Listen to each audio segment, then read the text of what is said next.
No shit, but yeah.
She loves cats.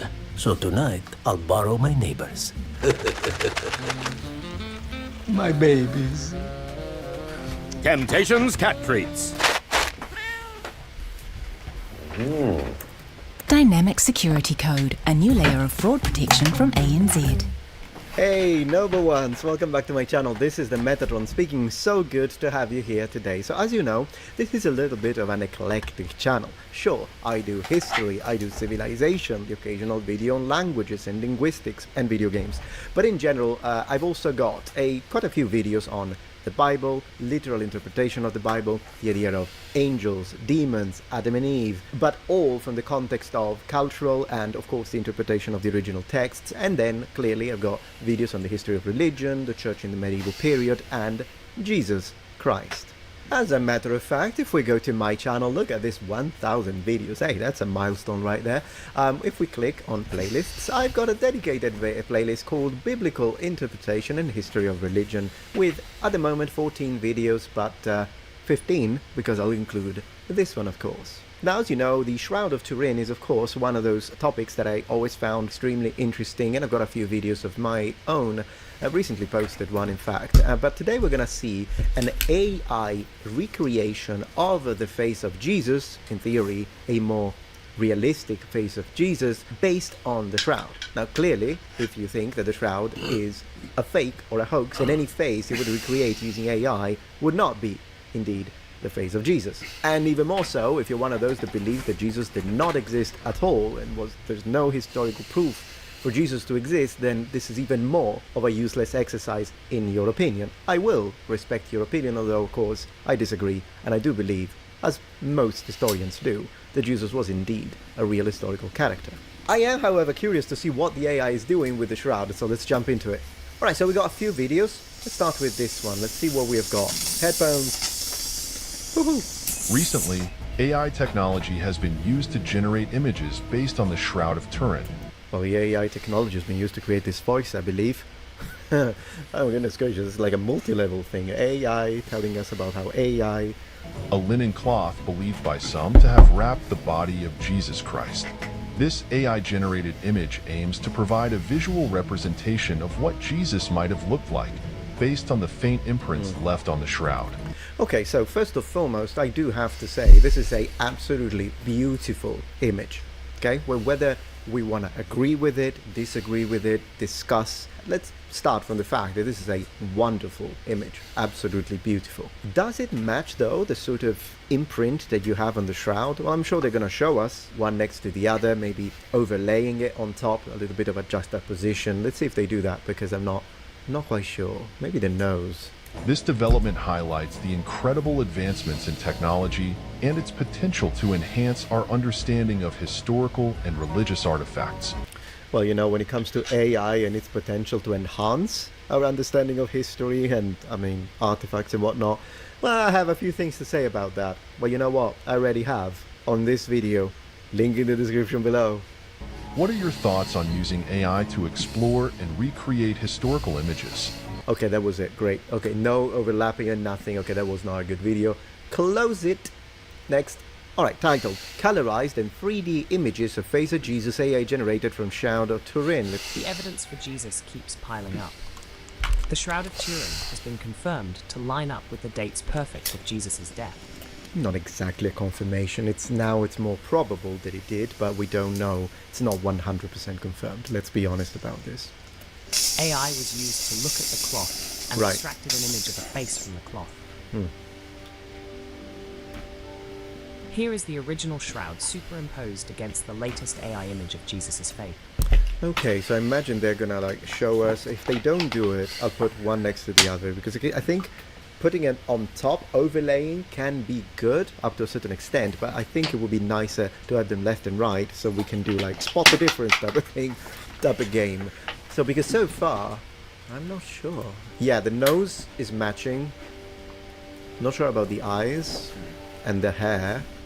But facially, yeah, the moustache seems taller on the image. Now what has been transformed for the first ever time, this AI image of Jesus' real face into color. This is true. That is sepia. Oh, they still has to do it. Sorry. Pedantic me. I apologize. Pedantic me. Okay. Well, here it's once again wonderful image. It's a beautiful image. He does look a little pale for someone who was working outside. Maybe a little tan. I would give him a little tan, but yeah. When it comes to the beard, I think it is very probable that he would have a beard. But of course, when people ask me, sometimes in the comments, but do you really think he had a beard? Well, here's the thing. Try and contextualize that question to any of us. If someone asks, but did Metatron or Raf have a beard? Say someone asks in the future. But the reality is it depends. In my early 30s and late 20s, I was constantly clean shaven. But then I kind of, the beard grew on me and grew on me. And so, people were telling me, no, keep the beard. And now it's just become part of me. And plus my wife likes it. So I'm like, yeah, now I do have a beard. But even the length of the beard changes throughout our lives, doesn't it? So I think some of the problems that we have when it comes to not just Jesus in this case, but historical people as well. We're like, but what would he have looked like? And then we stick to an image as if these people are two-dimensional. But these people would have had a life that was rich and different. And so, yeah, a young Jesus wouldn't have had a beard, of course. There could have been periods in his life where he did shave, and then there would have been situations in which his beard would have been longer, situations where the beard would have been shorter. Maybe it was a little hot, so he kind of trimmed it a bit, like I trimmed it yesterday, for example. I think it is important to look at historical people in our imagination and give them depth. And that's the same for length of hair. Not always the same length. Sometimes you could have had a longer hair, maybe not as long as me. Okay, I'm a little bit of an exception here, but sometimes you would have had longer hair. Maybe there would have been times in which he trimmed it a bit, particularly if he had like kind of a traveling moment, perhaps if he was traveling, perhaps if he was working. And then there is the whole situation with the pacts. Was he a Nazarite? Was he not a Nazarite? Maybe that's worthy of a dedicated video, because depending on that. But even in that case, it would only have been a period in his life where, unless it was a special pact, such as Samson in the Bible, who had a lifelong pact of never cutting his hair. But if it was a situation like the regular alliance that the Nazarites have with God, in specifically this culture, then only for a certain period of time they would have let their hair grow, and then after those years would have ended, they would have cut it and sacrificed it. Hair, beard, we should see them as something that is changing, constantly morphing, as the lives of these people take shape and stride through time. But yeah, a brown or a black color for his hair and beard is what I usually imagined. Okay. Oh, and here is a little bit animated. Interesting. We've got one more video, and it's this one here. Not the greatest thumbnail, I'll say, but Lucas Kitchen. So I don't know anything about this content creator and his channel. We're gonna watch his opinion about the AI reveals what Jesus looks like. You'll be amazed. A little bit of a clickbaity title, but hey, I use them too. So with that being said, I wouldn't trust the AI to reveal anything when it comes to the looks of any person in history, including Jesus. But I don't want to strawman the man, so let's watch it. I asked an AI bot to show me what Jesus actually looked like, and I'm going to share that odd and amazing experience with you right after this. Okay. Now, before we jump into what Jesus looked like and sounded like, I need to give you a quick tour of the kinds of tools we're going to be using in this video. This is me. For God so loved the world that he gave his one and only Son. It's me saying John 3:16. But it isn't really me, is it? Get an idea of what Jesus actually looked like and maybe sounded like. It's not surprising that if you put the word Jesus into an image-generating AI bot, this is the kind of thing that you get. Good-looking guy, right? Right. I mean, kind of too good-looking, if you ask me. I mean, if this guy was real and I met him in, like, say, a coffee shop, I wouldn't be able to make eye contact. Eyes that are those piercing blue pools of depth and wisdom. Also, he can have like a night gig as a hair model. Just... Can I have that as a hair model? Let me know in the comments. I don't know, something doesn't feel right. It doesn't fit the reality, and I think we all kind of know it, right? So I can confidently say that in the Roman world where Jesus lived, basically no one looked like this. In the Roman world, no one looked like this. I'm not sure what you mean by that. I'm not trying to attack you or anything. I'm just trying to understand your point. Blue eyes were absolutely a thing. In fact, they are mentioned for a few emperors, definitely for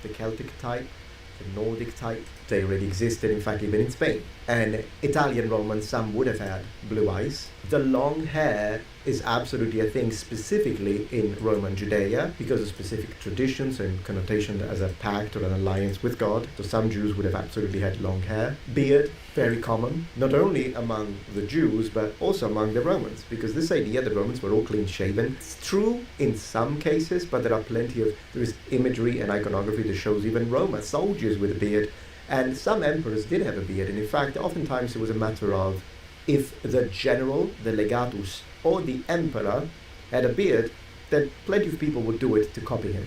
But then if he was clean shaven, then a lot of soldiers would do that. So it varies depending on the time. Ethnicity, well, this looks like a French guy, an Italian guy, like it looks like a European to me, probably like a Southern European considering the dark hair and beard. If this guy showed up all clean, perfect hair, well-fed, with perfect complexion, people probably would have thought he was an angel. I mean, he's just too much. Or a nobleman, you know, or a member of, or a patrician, or a member of high society. They absolutely looked clean. A lot of people looked clean. This idea that people in ancient time and then in the medieval period, classical antiquity, were dirty is not true. People cleaned, people bathed. Bathhouses were extremely common both in the Roman period and in the Middle Ages. When you had no access to a bathhouse, you absolutely had access to rivers, and people bathed. We know that the Norse were obsessed with bathing and bathed even more than regular people of other areas of the world. The Romans were very clean. There's no reason to not believe that Jews would have been clean. And as he says, perfect complexion of skin, it depends on what you do. If you're someone who works the land, you're a farmer, if you're a soldier, then it's a different situation. But if you're someone in the upper class, absolutely. Nutrition, not a problem. So yeah, and that would have reflected onto the health of your hair, the health of your skin. So very much depends. As he's pointing out, this looks like a member of the upper echelon of society, but not something unheard of in period. What could we change to get a little closer to what Jesus really looked like? Well, I started to change the input for the AI bot I was using. Try and find out. Instead of just telling the AI to show me Jesus, instead I began to describe what a first century man from a fishing village might appear as.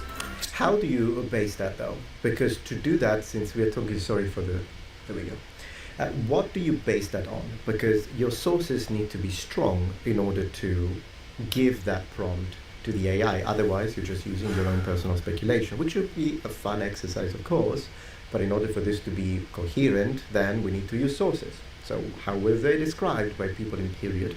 What do we know about ethnic relocations, population census in period? What about the iconography? That would be a great way to look at how people are represented so that we can feed the AI with the correct historically accurate prompts. Because just because you say a fisherman, that your idea, just like mine by the way, could be skewed by our own bias, selective bias and bias interpretations or expectations. Oftentimes do not match how historical things actually were. So first, sorry, but that hair. I mean, it's great for a romance book cover, but it's so impractical for a fisherman. And that's not to mention that the first depictions of Jesus in historical art had his hair short. Okay, a lot to unpack here. Was he a fisherman? His apostles were. I would describe him as a carpenter first, before being a fisherman. Is long hair impractical for physical jobs?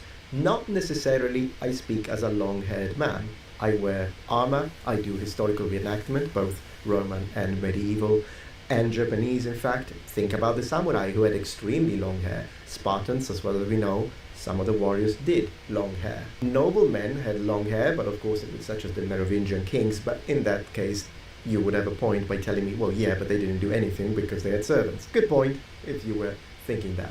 But in general, long hair is not that impractical. It can be, but it's not prohibitive. And depending on the period and which area of the world, it was common. People kept it. Once again, my length of hair is a little unusual, unless you're like a medieval woman, I guess. But you know what I mean.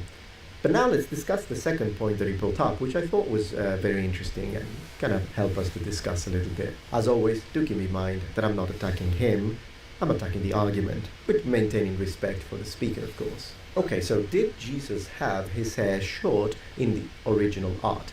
It depends on the art. Off the top of my head, there is one specific type of Roman art, key being the fact that it's Roman, that did represent Jesus performing a miracle with very short, in fact, typical, from our point of view, Roman hair-like. This is, however, being considered not because it's a accurate representation of Jesus. Most likely the artist had no idea what Jesus would have looked like. Also because when you read the Gospels, there is no one single description, not one, about Jesus' appearances. We're not told what he looked like at all. So, even in period, they had no idea how to describe him when they were making iconography. But let's think about what type of purpose that iconography had. To preach to the Romans. So they made him look like a Roman. And then there is a representation of Jesus with kind of middle-length hair that is also very ancient, but that's used because they want Jesus to appear as a young Apollo.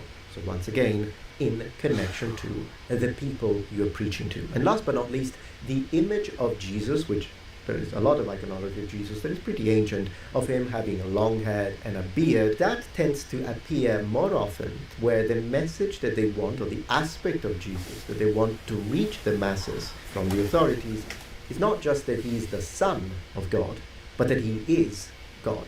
And therefore, God the Father, who is a Godfather-like deity from the point of view of the Romans and the Greeks, Zeus, and so he looks more like Zeus. So there is a lot to unpack when it comes to iconography, but we really have all sorts. We don't just have Jesus with short hair, and when we do, we know why. And it's not because that was more accurate necessarily. Also, short hair was favored and even encouraged by Jesus' apostles in the New Testament, so... Only Paul. But then again, when it comes to Paul and his discussion about long hair and men, and I am actually preparing a dedicated video to that because it's something that I'm interested in personally for obvious reasons. But let's remember the point of view of Paul. Paul was a Jew, but he was also a Roman citizen, considering that he was born in the Roman province of Cilicia, or Cilicia. And just to give you a little visual representation, as you can see, Cilicia is this part, we could say southern part of Turkey, as opposed to Pontus, which was the northern part of Turkey. It's just different sea that it's facing. And when he says what he says about long hair and men, he's specifically talking to the Corinthians. But yet, Jesus was a Jew. And for the Jews, long hair was specifically a matter of an alliance with God, not something that necessarily was encouraged not to do. And the apostles were also Jews before being Christians. But I won't go too deeply on this because I do want to make a dedicated video, just saying I disagree with that statement, with all due respect, of course. It makes sense that a shorter crop would have been the dude that did the job, so to speak. Okay, so it's better, but he's supposed to be a Middle Eastern, right? So I don't think the blue eyes are going to work. Okay, that's a little better, but still his skin is so white, right? I mean, Jesus wasn't white.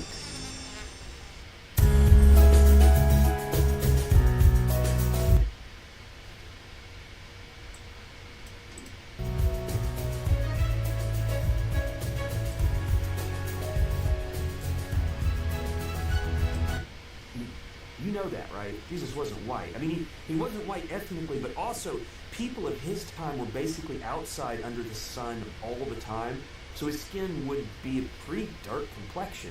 Also, let's remember, Jesus did not care about appearances. That is one of the main things. He doesn't care about what you wear. He says that, it makes it very clear. And so, for someone who didn't care about outward appearances and mostly cared about your inner soul, do you think he would have cared about the fashion? Even if this was the case, oh no, I need to cut my hair short because... No, I don't think so. Well, here's the thing. When you say Middle Eastern, Jesus was Semitic. Semitic, yes, Middle Eastern people are Semitic, but when you say Semitic, you can mean Arabs, you can mean Phoenicians, so Punic, you can mean the Jews, of course, you can mean Akkadians. So there is a lot of phenotypic variance within the Semitic type, aka Middle Eastern people. So was he white? Well, he was an Anglo-Saxon, but the types of skin tones that you have within Semitic populations varies tremendously. Some have very fair skin, some have an olive complexion, and others, we could say, a brown. And there is quite a lot of variety with the eyes too, and this would have happened in period as well. So I have this idea that when you think Middle Eastern, you're specifically focusing on one single phenotypic trait, even though we know for a fact that Semitic people have a very wide phenotypic variance within their gene pool. I mean, fair, he would have been tan, but that's why I agree. I think he would have been tan due to his job and his very active life, for what we know, because once again, it is a good 20 years that we don't know anything about. That matter, his features would be much more Eastern Mediterranean. And in addition, he would look older than the modern 33-year-old. And that's because we spend a lot of time inside, not under the sun. But being constantly sunbaked has that effect on your epidermis. So... Gosh, but that's not, I mean, you exaggerated a little bit. Now, I get it. He may have looked more mature than a mod, because I mean, today, let's be honest, a 33-year-old of today looks like a 23-year-old of like my parents' generation. At least that's the kind of feel that I get visually. But this looks like a 53-year-old, so you gave him 20 years, mate. That's a bit exaggerated. That feels more accurate. I think we're getting there, but we're still not quite there yet. Now, I know this might be a bit of a shock, but balding among Jewish men has a tendency to set in a little younger than some other ethnic populations. It's researched. You can look it up. So, not saying that Jesus was bald for sure, but by 33, it's reasonable to think that Jesus might have had some male pattern baldness setting in. Now, here's the kicker, and I know this is going to be difficult for some of you guys to see, but let's just pause. Yeah, but this is like complete speculation. I mean, maybe there is a message after all this, since you're a Christian channel, and imagine you're going to tell me it doesn't matter what he looked like, it's about the sacrifice. That's my guess. I could be completely wrong. That's my guess. I mean, if he was balding this much, this severely, right? When we have the episode of Judas' kiss, why did he even kiss? He could have told the Romans, oh, he's the balding guy. It's the video, and let's have him smile. Okay. So look at those great teeth. I mean, those are great teeth even in the modern world. And I hate to do it, but those aren't pre-dentistry, ancient agrarian culture teeth. That's just not how they looked. So this would probably be more accurate to a first century mouth. Let's talk about Jesus' voice. In the movies, he always has this thick, buttery British accent. He does, doesn't he? He's right. To give you an example, let's go back to hair model Jesus we had at the beginning to see what that might have sounded like. Hair model. God so loved the world that he gave his one and only son, that whoever believes in him Beautiful, right? I mean, I love it. I love a good British accent, but It depends on which way you give. Could you imagine Jesus with a Cockney accent? All right there, if God so loved the world, no, I want. Yeah, he's a little RP usually. Received pronunciation, I suppose. now let's try to get something a little closer to reality. כי התבואה נתונה ביד משה, בחסד באמת ממקור ישוע המשיח יצאו. Okay, Yeah, I mean, sure. And obviously, he wouldn't be speaking English. And I find Hebrew to be a beautifully sounding language, by the way. I like it a lot. You can get almost any roll on Uber Eats, like bread rolls, toilet rolls, sausage rolls, even roll-on deodorant. They're not action rolls. I do action. did you know that there is actually a verse that talks about Jesus' appearance? Isaiah says, from God's perspective, talking about Jesus, my servant grew up in the Lord's presence like a tender green shoot, like a root in dry ground. Notice this part. He says, there was nothing beautiful or majestic about his appearance, nothing to attract us to him. I think that's pretty good. There's a point. There is one difference though, that period, the R in the accent that they would have had would have been trilled, a little bit like in Italian or in Spanish, like a R, whereas modern Jews tend to have a R, like in a French accent, if you will. That probably wasn't the period. Yeah, I think what this means is that, yeah, as you say, it wouldn't have been like a model. If this was the real Jesus, like you are creating it, rather than saying, well, there was nothing majestic about him, I think they would have said, he looked really ugly, and yet he was so amazing. So I think you went the opposite side. So sure, let's not make him like Brad Pitt or Tom Cruise or like a really good looking, beautiful model, but at the same time, I think it's also as wrong to make him ugly. He was like average looking, so there was nothing that would make him stand out. That's how I interpret the passage. This passage is talking, it could be referring to his attire as well. Someone who's very well dressed can appear beautiful and majestic. So it may be talking about that. And the reason why I'm bringing this up is because then when it comes to appearance, Jesus does specifically talk against those who wear very expensive clothing and show off. So maybe it was a reference to that. I know some people use this verse to say, so he would have been ugly. I think that's wrong. It's a wrong interpretation. He was despised and rejected. And that is because of what he taught. Man of sorrows, acquainted with deepest grief. The Apostle Paul once wrote, Jesus was in very nature God, but did not consider equality with God something to be used in his own advantage.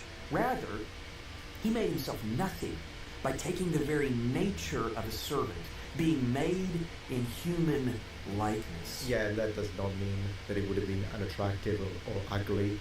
Absolutely not.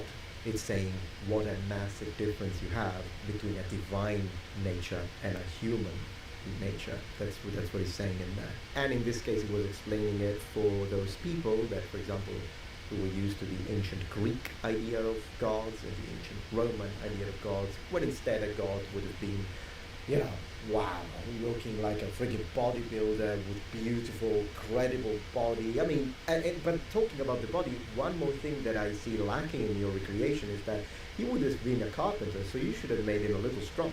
You should have had some muscle on him, and not, once again, like a bodybuilder. But this guy looks malnourished and looks like someone who didn't have the ability to work as a carpenter and travel a lot and be with fishermen and fish with them and all the activities that were very physical that we know Jesus did. So when Jesus arrived, he had abandoned his godly appearance and he looked like an average man. Yeah, and that can be juxtaposed to when he regains his godly appearance, which is its description after resurrection in the book of Revelation, when he has eyes of fire, white blazing countenance, feet of bronze. That's the comparison. It's not a ugly versus beauty comparison. I mean, according to me, of course, you're more than welcome to agree with him. Of that age. So I have a question for you. Please. Would you have believed in Jesus if he appeared in this form? If he looked like this? A few years ago, a man accused me of only believing in Jesus because I thought, supposedly, that Jesus was a white man. I had to correct him. I said something like the following. I said, Jesus wasn't white. He was a dark-skinned Middle Easterner. Well, you don't know if he was dark-skinned. He was a Semitic man, Jewish origin. That's all we know. So you're making it as a statement of fact, and we don't know that, do we? Considering the aforementioned phenotypic variation within the Semitic type. He may have been dark-skinned, he may have been olive-skinned, he may have been lightly olive-skinned, dark olive, light olive, brownish, or fair-skinned. No way to know. But he could be purple for all I care. I appreciate that, I agree. I don't believe in Jesus because of his skin color. Yep. I've believed in him, and I follow him now because I'm convinced he was the Son of God. Amen. The one who gives eternal life to those who believe in him. That's the message, okay. Because everyone has a different mental image of Jesus, but I hope that we can keep the main thing the main thing. Okay. Jesus offers you and me eternal life the moment we believe in him for that free gift. We don't believe in him for appearances. We believe in him because he proved by his resurrection that he can give us everlasting life with him. Okay, yeah, well, I appreciate, of course, and approve the message, so I kind of anticipated that. Okay, cool. Well, I appreciate that it was a fun exercise, regardless of a few points of disagreement, but once again, much respect for the creator, not a problem at all. And when I started it, I had no idea. I saw that he said Christian a little bit afterwards here, but when I first started it, I thought it was going to be an atheist channel due to the image, because usually those are the ones that they use this kind of thing. But I would have respected it all the same, because at the end of the day, it's fun to have a little bit of a discussion, and it did present some interesting points. It's just that I disagree with quite a few. It is what it is. I hope that Lucas doesn't mind.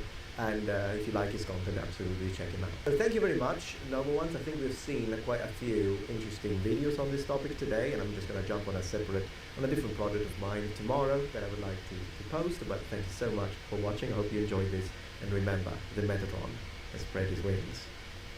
Goodbye.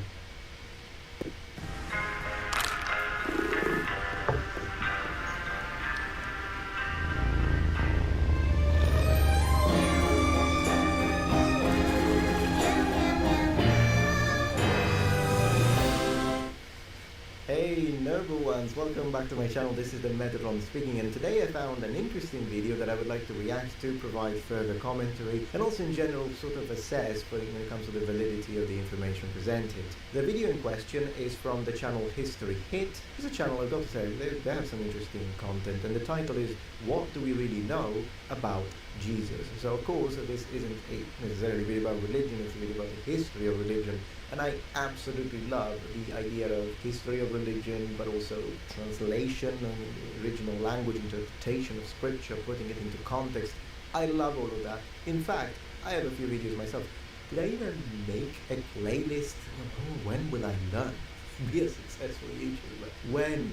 Oh, I did. Okay, I take it back. I did. So I've got biblical interpretation and history of religion, 13 videos. And is there a way to see the content? Yeah, here it is. So we've got truth about biblical, accurate name of God, Adam and Eve, demons, angels, the missing facts of Jesus' arrest.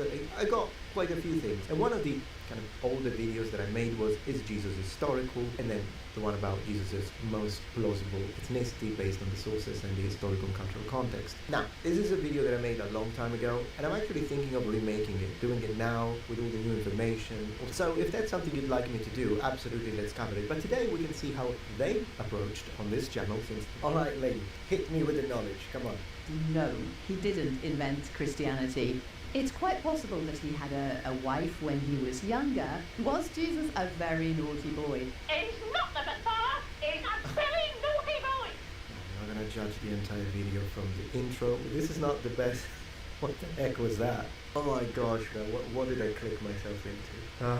12 Olympians help my life. Hello, my name's Helen Bond, and I'm Professor of Christian Origins at the University of Edinburgh. Okay, good. Qualifications, appreciate that. They mean nothing to me though these days, I'll be honest with you. There have been a few professors that have been absolutely horrible, but then there were also other professors and experts that instead I really liked. I'm coming here, complete neutral, no expectations. This could be great, this could be horrible, let's see. I'm also co-host of the podcast Biblical Time Machine, and I'm here today to answer, or to try to answer, the most often Googled questions about Jesus. Well, I like that she's very smiley, so I appreciate that. So, here we go. Please. Was Jesus called Jesus? Yes, he was probably called Yeshua, which is the Aramaic version of Jesus. It just means God saves, and was quite a popular name at the time. Jesus is the Greek version. Okay, so that was all for the answer. I'd like to expand on that a little bit then, because it is a good answer. Was Jesus called Jesus? Now, of course, Jesus is in English. The Greek name that she mentioned is also then the Latin name, which is Jesus, which, by the way, is my middle name in Latin. Yes, it is.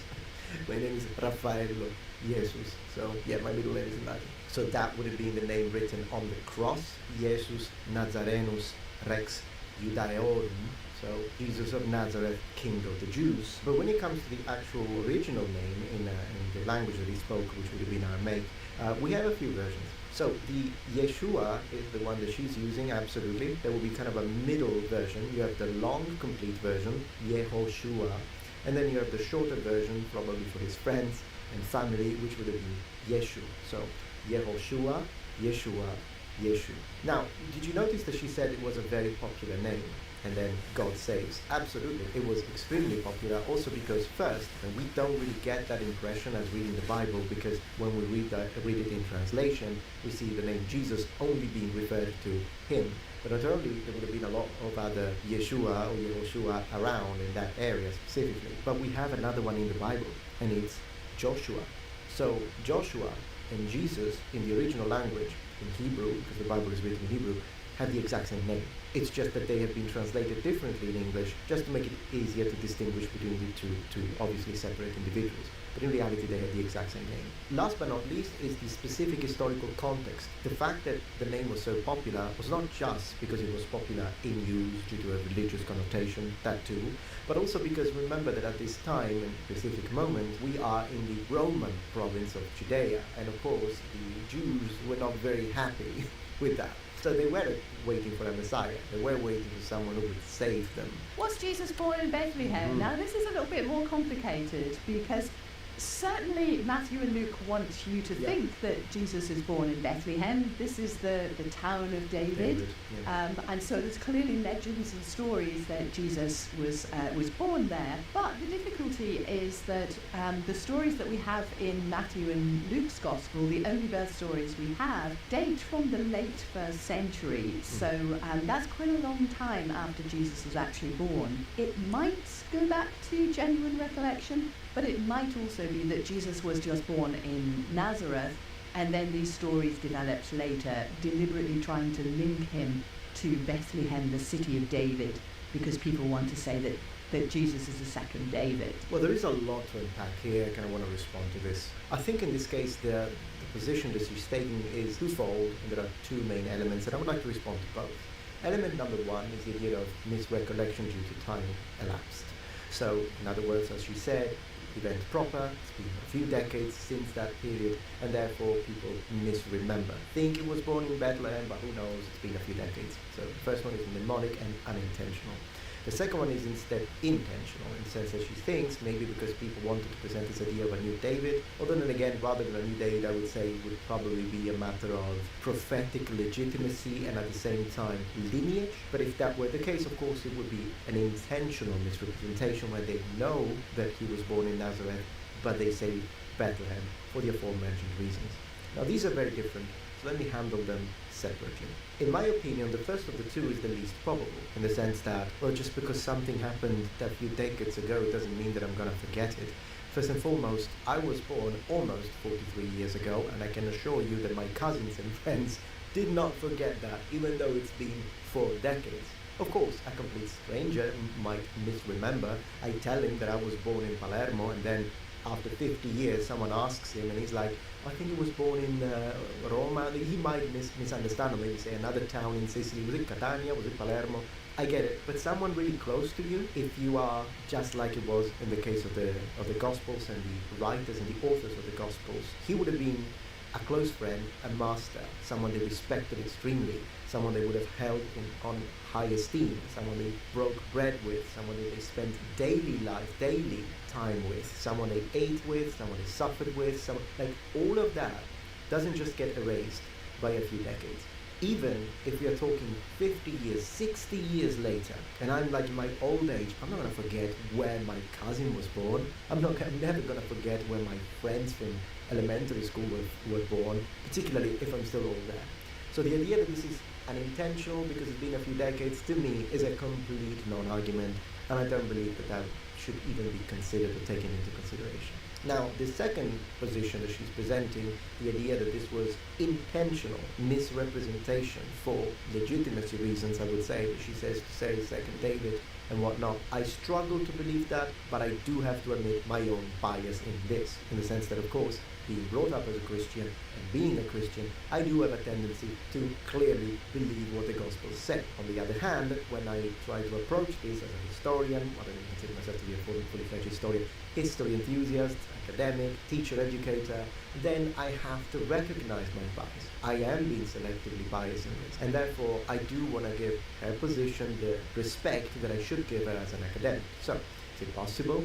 Sure. I'm open to the possibility that he was actually born in Nazareth and he just changed it. With that being said, I think the best academic thing to say in this case is that we don't know. We have no way to know. The records mention Bethlehem, and therefore I think that that's what we've got to work with. It's not much, and then when it comes to the legitimacy of the Gospels as historical records, I'll make a dedicated video. But we don't have enough to say one or the other, and therefore it's good that she presented it. I appreciate it, but I can't really comment on it from a historical or academic perspective because there isn't enough to build a strong case, and all evidence we have are anecdotal and circumstantial. Oh baby, baby, feed me. Baby, feed me. Oh, feed me. Time powerless to resist. Was Jesus real? What archaeological evidence is one. there for him? Well, Archaeological. the first bit, was Jesus real? Yes, I think there's good reasons to think that Jesus was real. Certainly his followers start to talk about him within a couple of decades of his death. There's not any archaeological evidence for him, but then who would have archaeological evidence? You know, what would be left of any of us after 2,000 years? Okay, so in this case, I have to kind of play a little bit devil's advocate because on one hand, I do agree with the overall statement that she made. She believed that Jesus was a real historical, so do I. And when I say this, I also say it not only from the perspective of my faith, I'm not even sharing that with you right now because it's out of the question, but I mean, even as someone who's enthusiastic about history, I've made videos where I say I do think there are more pointers towards the idea that he was a real historical personage, character, than he wasn't, or that he was completely made up. With that being said, I have to play devil's advocate in this case to be fair, because whoever is asking this question, when they ask for specific archaeological data, I don't think they're asking for bones or theological data. I think they're asking for anything that could be period. So, paintings, mentions, sources, bones. Of course, Christians are not going to look for those, but non-Christians can ask that question and they could absolutely look for a theological record. Representation, epitaphs, stelae, anything, mentions from other cultures, all of those things that could point to the idea that he indeed existed. And of course, you can go down, back 2,000 years and even longer. We've got remnants of ancient Egyptians. So asking the question in the archaeological sense for someone who lived 2,000 years ago is not out of place. But there is a way I would answer that regardless. But let me see how she answers it first. Jesus is an artisan, he's a builder or a carpenter. He's not going to leave any evidence in the archaeological world, so I don't think we should be too worried that we don't have archaeological evidence. And I don't think we should be too worried that Romans only start to talk about him a lot later either. The more important thing is that followers do start to talk about him. Paul writes about him in his letters within a couple of decades. Okay, so let me expand on that, because I think she's on a good route, but she didn't provide enough context. And so if you hear this, you might think, that sounds like a cop-out. So let me expand. The fact that the evidence we have comes from decades after his death shouldn't surprise. She does have a point with that, particularly when it comes to the Romans, because Jesus is not a general. Jesus was not an emperor. So the people that usually historiography does record a lot of evidence for us. Having mentions of Jesus while he was alive would be the equivalent of finding mentions not of the lower classes or lower strata of society. Collectively, the peasants, the farmers, we do have that, but individually. And can you now stop the video and tell me name and deeds from a random medieval farmer from 1137 who lived in the city of Arretium or what have you, Alexandria? So it is very, very rare that someone who's a carpenter, someone who makes chairs, someone who makes clothes, but it's not a guild, just as the milkman. And these people, we don't have records of people that are so low within the echelons of society, and then we are told about their lives, their deeds, what they said. When it comes to the Romans, this is where the situation gets even more interesting. I mean, if you notice, the Roman authorities do not start speaking about them after quite a few decades, but that shouldn't surprise us. Because if we are to believe the Gospels, so I'll have to ask you to give me that one for a second, if we are to believe the tradition, for the first 30 years of his life, Jesus didn't even preach.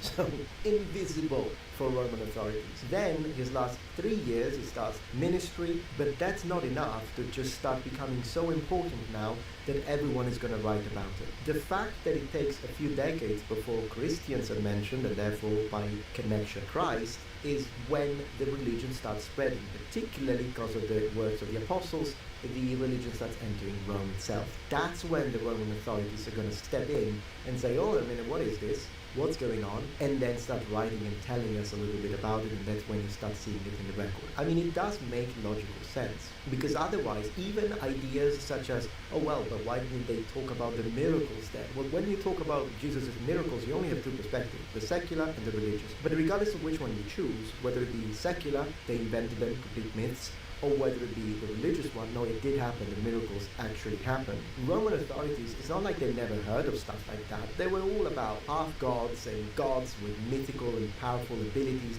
but this is still a backwater province far away from the emperor, and it takes time for information to travel.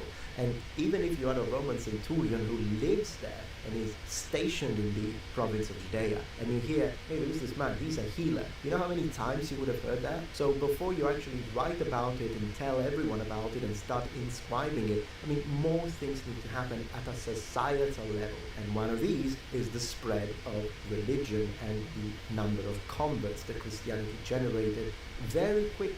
And that, once again, whether you approach it secularly or religiously, is still an item worth of note. That's when the Roman authorities, the emperors, the statesmen, the governors are going to start taking note, and then we're going to find some letters about it. It just makes perfect sense.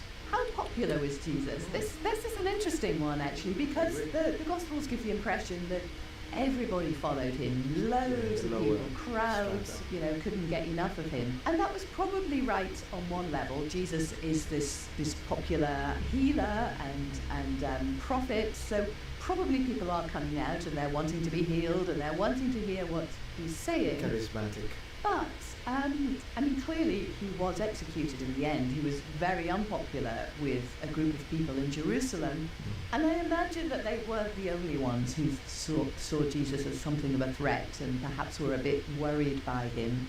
So I think in general terms, Jesus had a high degree of popularity amongst the ordinary people, but probably the higher up the echelons of society you went, the more worried people were by him.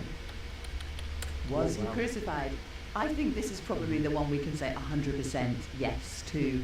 It seems a very odd story for the early Christians to make up. If Jesus wasn't crucified, why on earth would you say that? And we know that one of the difficulties that early Christians had was in getting people to join the new movement when they said, well, he has great teaching, but it's a bit awkward that he was crucified by the Romans, and they have to sort of explain that away.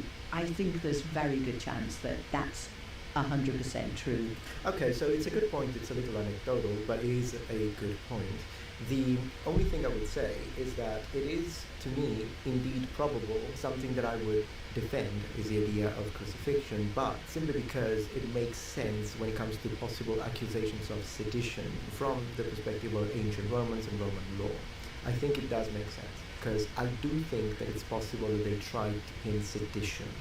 And here is how I justify that. During the arrest, one of Jesus' disciples decides to draw a bladed weapon and try to defend his master. 3 of the 4 Gospels do not tell us who this specific disciple is, but John does and identifies him as Simon Peter. Usually when we read this, we tend to focus on the miracle side of it. So Simon Peter cuts the ear off of one of the Jews and Jesus heals him. Today I'd like to focus on the very fact that Simon Peter had a sword in the first place. Because what this tells us is that at least some of Jesus' followers did have weapons on them. Now the reason why I chose to say a bladed weapon and not necessarily a sword first is because we don't exactly know if it was a sword or if it was more of a knife or a tool. That is because it's difficult to point it out linguistically, and more evidence would be required to be that specific in the translation, at least to deem it conclusive. But from the purposes of the Romans, whether it be a knife or whether it be a full-on sword, some of these people were indeed armed. But were they rebels? To answer this, we need to rewind for a moment. So we know that anti-Roman propaganda was what the Jesus' opponents were trying to use against him, but how did the Romans perceive him and his disciples? Did they perceive them as rebels? Well, we may have another indication to that, still in Scripture. Let's read. We now fast forward to the crucifixion itself. And as you know, Jesus is not alone in the Golgotha, and with him there are two men. Now, usually these two men are considered to be thieves or perhaps robbers, but once again, through the lenses of correct literal interpretation of the original text, we may find out more, much more, about who these two men actually were. Now let's read the passage in English and then I'll show you a problem or an inconsistency with some of the translations, in fact the majority. Depending on which of the Gospels you read, these two men are either described as robbers or, in the case of Luke, as criminals. Criminals not to be intended as an insult but as a descriptive term of someone who has committed a crime, in this case against Roman authority. So let's focus on Luke for a moment. Two others who were criminals were led away to put to death with him. So, if you read it in English, the feeling you get is these two have committed a crime, they are criminals, but from a Roman perspective, he isn't. Well, let's jump into interlinear Greek again. Were being led away, now also other criminals, two with him to be put to death. So to make it make sense with an English syntax, were being led away, now also two other criminals with him to be put to death. In the original language, the connection of also, other, and then two actually brings forth a different perspective. Imagine it this way. If I told you, this morning I was at Starbucks with two YouTubers, this sentence doesn't tell you anything about what I do. But if the sentence was, this morning I was at Starbucks with two other YouTubers, what's my job? Of course, this doesn't mean that Jesus was a revolutionary. It just means that from the perspective of the authorities, it is very likely that he was condemned with the accusation of sedition. If you're enjoying this video so far, please take a moment to check out my Patreon page. With as little as a $5 support, you can help us ensure that we can continue to produce high quality and high researched content. And at the same time, you get access to polls, extra videos, unlisted streams, and much more. Thank you so much. What languages did he speak? Aramaic. This is an interesting one too. So I think his native language would have been Aramaic. Yes. That's what people in the whole of this sort of eastern region spoke. That was their native language. It's not impossible that he had a few words of Greek, because Greek was the sort of the language that united everyone, that sort of the posh people spoke, and it was the language that you could use with travellers and traders. And so if he's a carpenter or a builder, or we don't quite know exactly what it is he did, but it might be that he speaks a few words of Greek in order to sort of, get by in his trade. Yes, I have to disagree with her on this one, because first of all, he was not posh. He didn't seem to like posh people that much. And regardless of that, he would have been fluent in Hebrew as well, because that's the language he would have used to read the Bible. We know he reads the Bible, once again, if we have to believe the records. So Aramaic and Hebrew, absolutely. And if there is a third language, my guess will be Latin over Greek. Why? Because as you explained, Greek is the language of the important people, the very highly educated people, which is why I don't really think he would have had particular interest in studying it. It's true that she said a couple of words, but I think it makes more sense since he was born under the reign of Emperor Octavianus Augustus, and he was living in the Roman province of Judea, that he would have instead spent time learning how to speak Latin. I mean, think about it. In any place where Rome was expanding, whenever a territory was annexed, people learned Latin. We know that that was the language. Of course, the Romans had their own interpreters, but oftentimes when they were speaking to leaders and chiefs, they will find, particularly after they had subjugated an area for a certain period of time, which was the case here, and people were starting to learn the language. Just like even today in Hong Kong, there is a higher percentage of people that speak English in comparison to other areas of China, due to the British rule all the way up to 1994, 1995.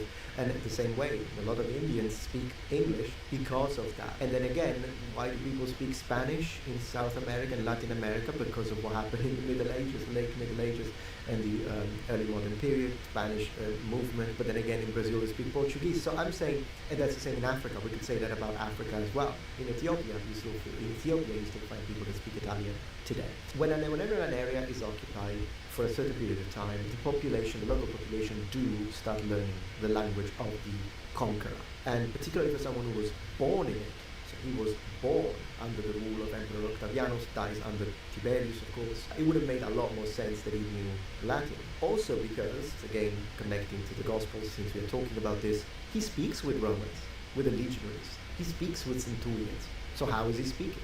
Is it more probable that he knew Latin, or is it more probable that they somehow had already learned to speak Aramaic, that they spoke Hebrew? Could be a mix, maybe they were using both, but it does make sense to me that he actually did speak Latin rather than Greek. And maybe with his dad. What clothes did he maybe with wear? Joseph. Yes, again, this is an interesting one because the impression you have from all of these Jesus films is that he's sort of wearing the Bedouin outfit. You know, he's got long hair, Long he's hair. got his robes, maybe an outer robe, they're sort of flowing garments going right down to the ground. He's got sandals on his feet. And all of those actors playing Jesus, their hair is quite short compared to mine.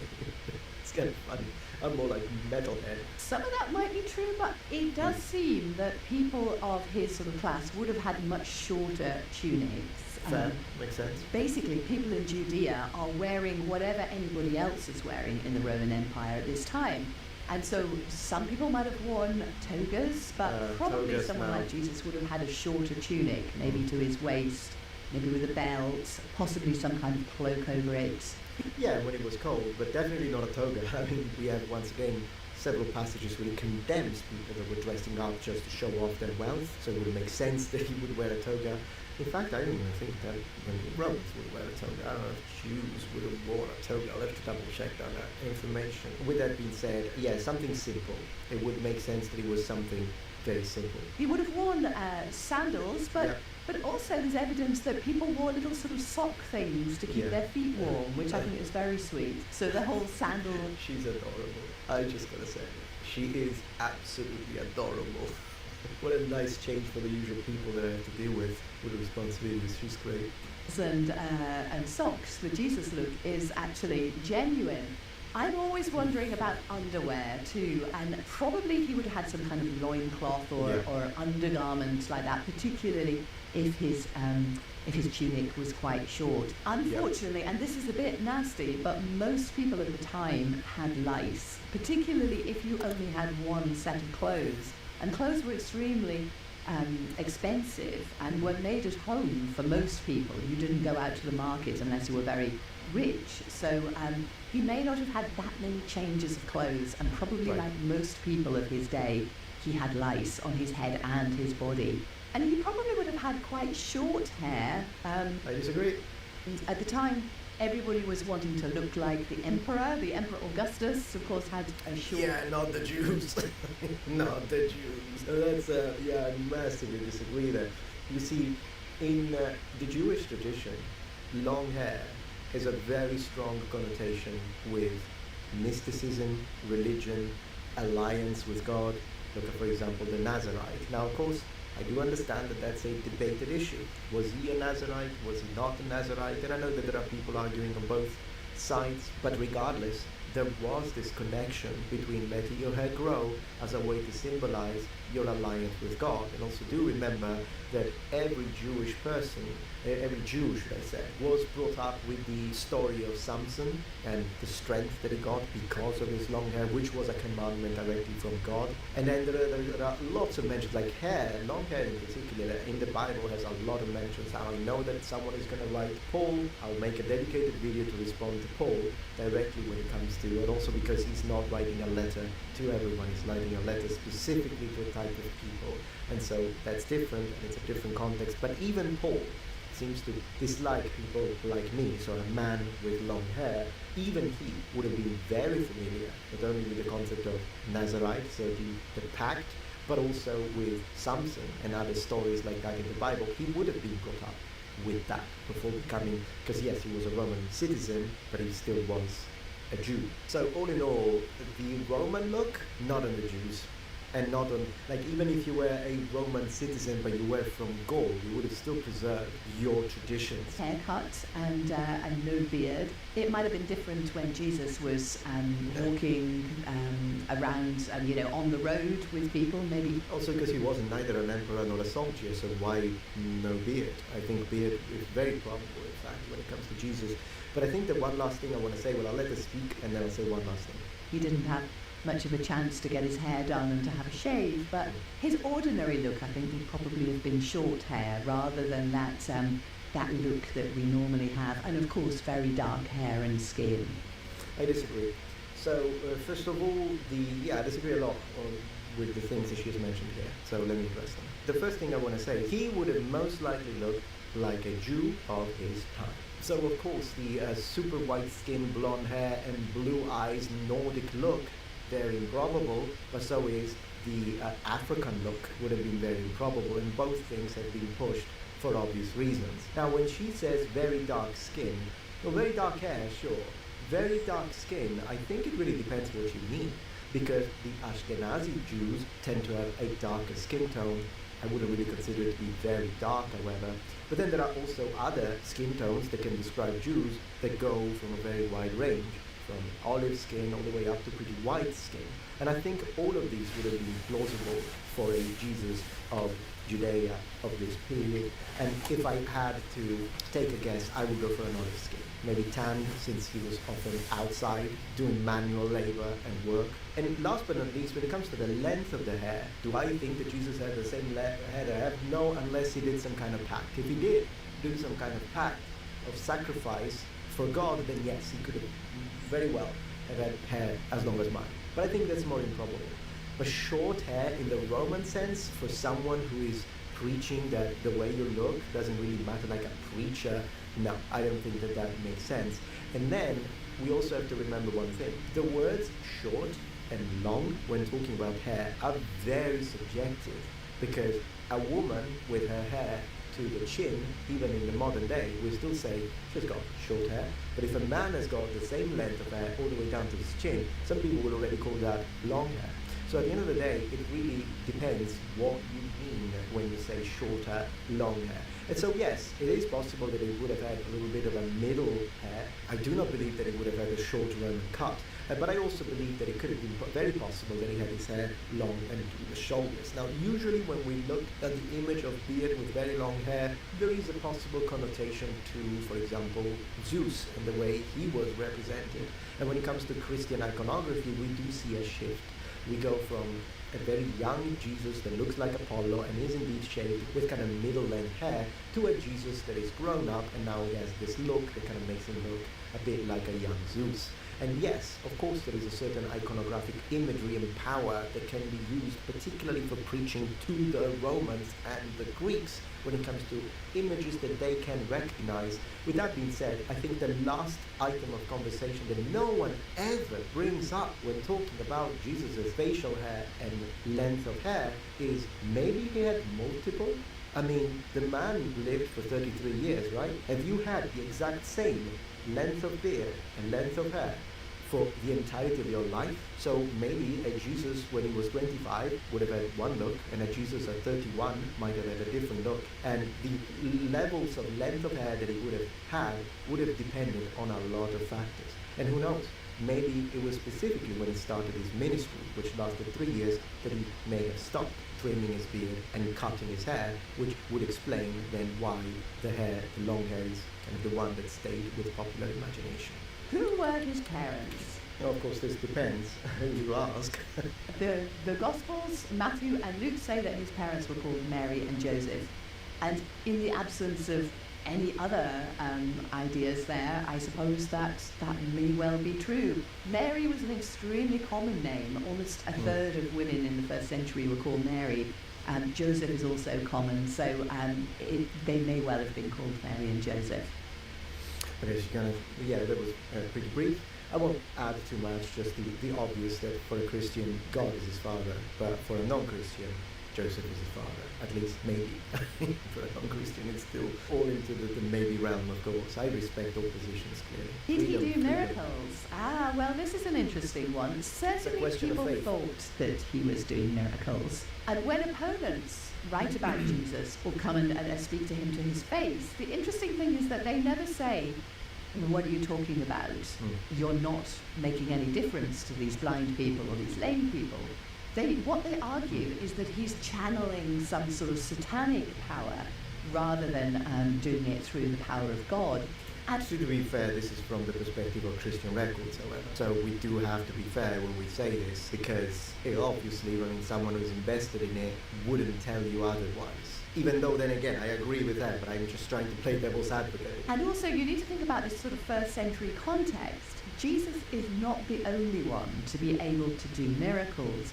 There are holy men in the Jewish tradition who are said to be able to do miracles, who can make the rain come, or who can heal people. There are people in the Old Testament, Elijah, Elisha, people like that who can work miracles. In the Greek and Roman worlds too, there are people who have these powers, and of course the god Asclepius is believed to be able to heal people. So this is a world where it's believed that people can heal and people can receive healing.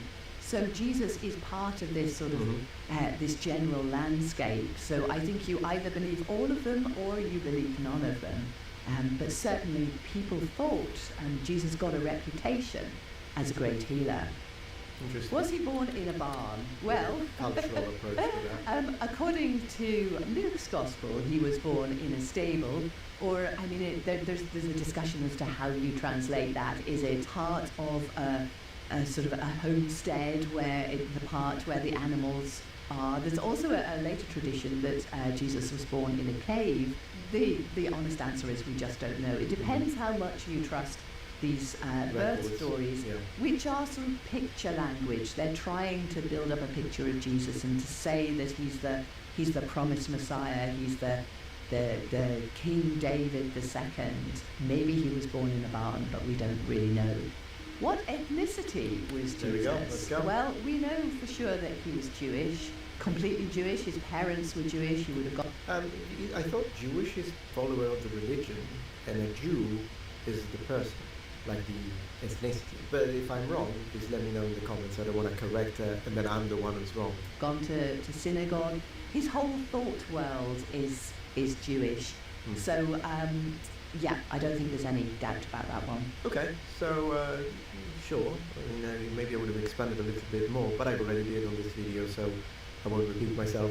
Why did the Romans want to kill him? This is right at the end of Jesus' life, of course. Part of the difficulty here is that he's come to Passover and to Jerusalem, and the city is absolutely full of people celebrating the feast. They're drinking, they're having time off work, which they don't normally do in this kind of society. They actually do.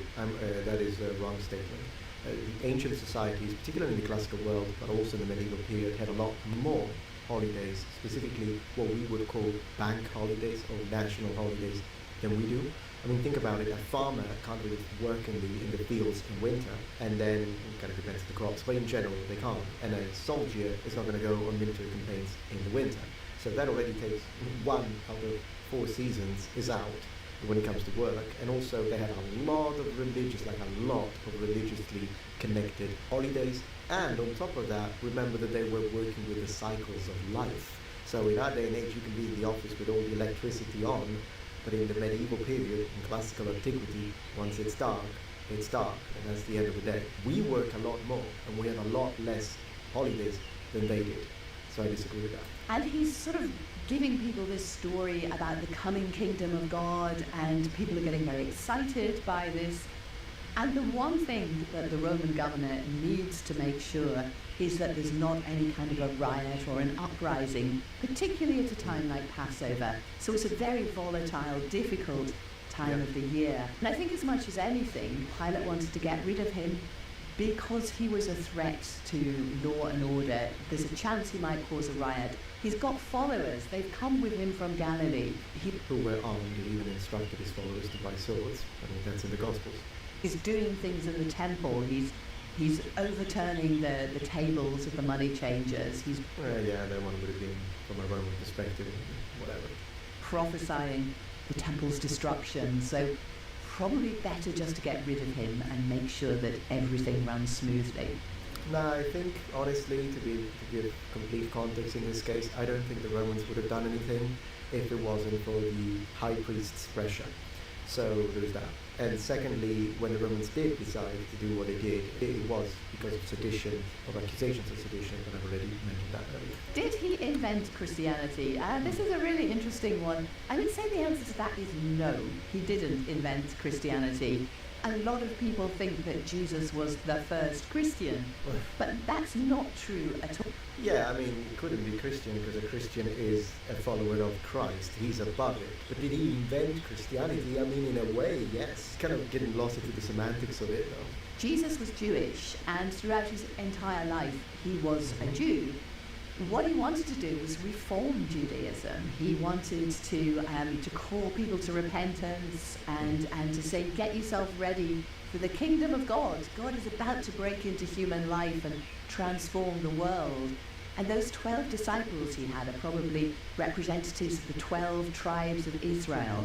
So it's very much a Jewish reform movement.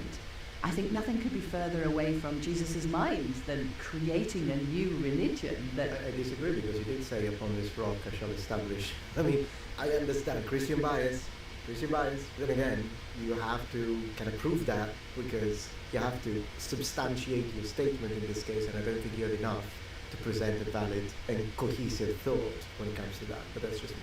That's named after him. It's much, much later. I mean, he did say, I am the way, the truth, and the light. Nobody comes unto the Father but by me. I don't know. I think she's kind of grasping at straws at this point. People say that Paul invented Christianity, but I would say it's even further beyond that. There's not even a word for Christianity at this period. It's much later, 2nd, 3rd century or so, when Christians and Jews clearly start to be different things, that you can actually talk about Christianity as something distinct from Jewish ways. I disagree, because Christians and Jewish are very different even from the inception, which is one of the reasons why there was all the problems with the high priests and whatnot. Now, do they have common ground? Obviously, absolutely, clearly, with the Bible being one. But you have to remember one thing. For a Christian, Jesus is the Son of God and God himself. For a Jewish person, not only he's not the Son of God, but he's not even a prophet. That is a monumental element of distinction, I think would have been present even in the earliest form of Christianity. Did Herod try? And interestingly enough, that doesn't even happen with the Muslim world, in the sense that, if you know, Islam and medieval Christianity particularly, a lot of clashes historically. But not even the Muslims say that Jesus wasn't a prophet. They accept him as a prophet. They just don't think he's the Son of God. That is the distinctive element of Christianity. Anyhow, so we're about halfway through, and I'm really enjoying this, by the way, but I think I would like to kind of call it a day and make it into a double episode. So far, yes, I have disagreed with a few points, but I like it. I think she's adorable, and I don't see any, even in the elements of disagreement, I don't see any politics in this case. I don't see any hidden agenda that I can see. I just think a person that thinks differently from me, and that's absolutely fine. But I also think she has a lovely personality, so I like the way she speaks, and I appreciate whatever answers she has given, due to the fact that they were excellent to sort of foster conversation. Anyways, let me know if you like this before I keep making episodes, I suppose. But if you enjoyed this sort of topic as well, let me know in the comments, leave a like, subscribe, and possibly share the video, and then we can absolutely continue. Thank you very much for watching, number ones, and remember, the Metatron is spread his wings. Goodbye. Whatever your space, style, or budget, Mitre10's your home for outdoor living. You and I will go to heaven because we choose to live our lives together with God. You sure about me, bro? Comments are going crazy right now.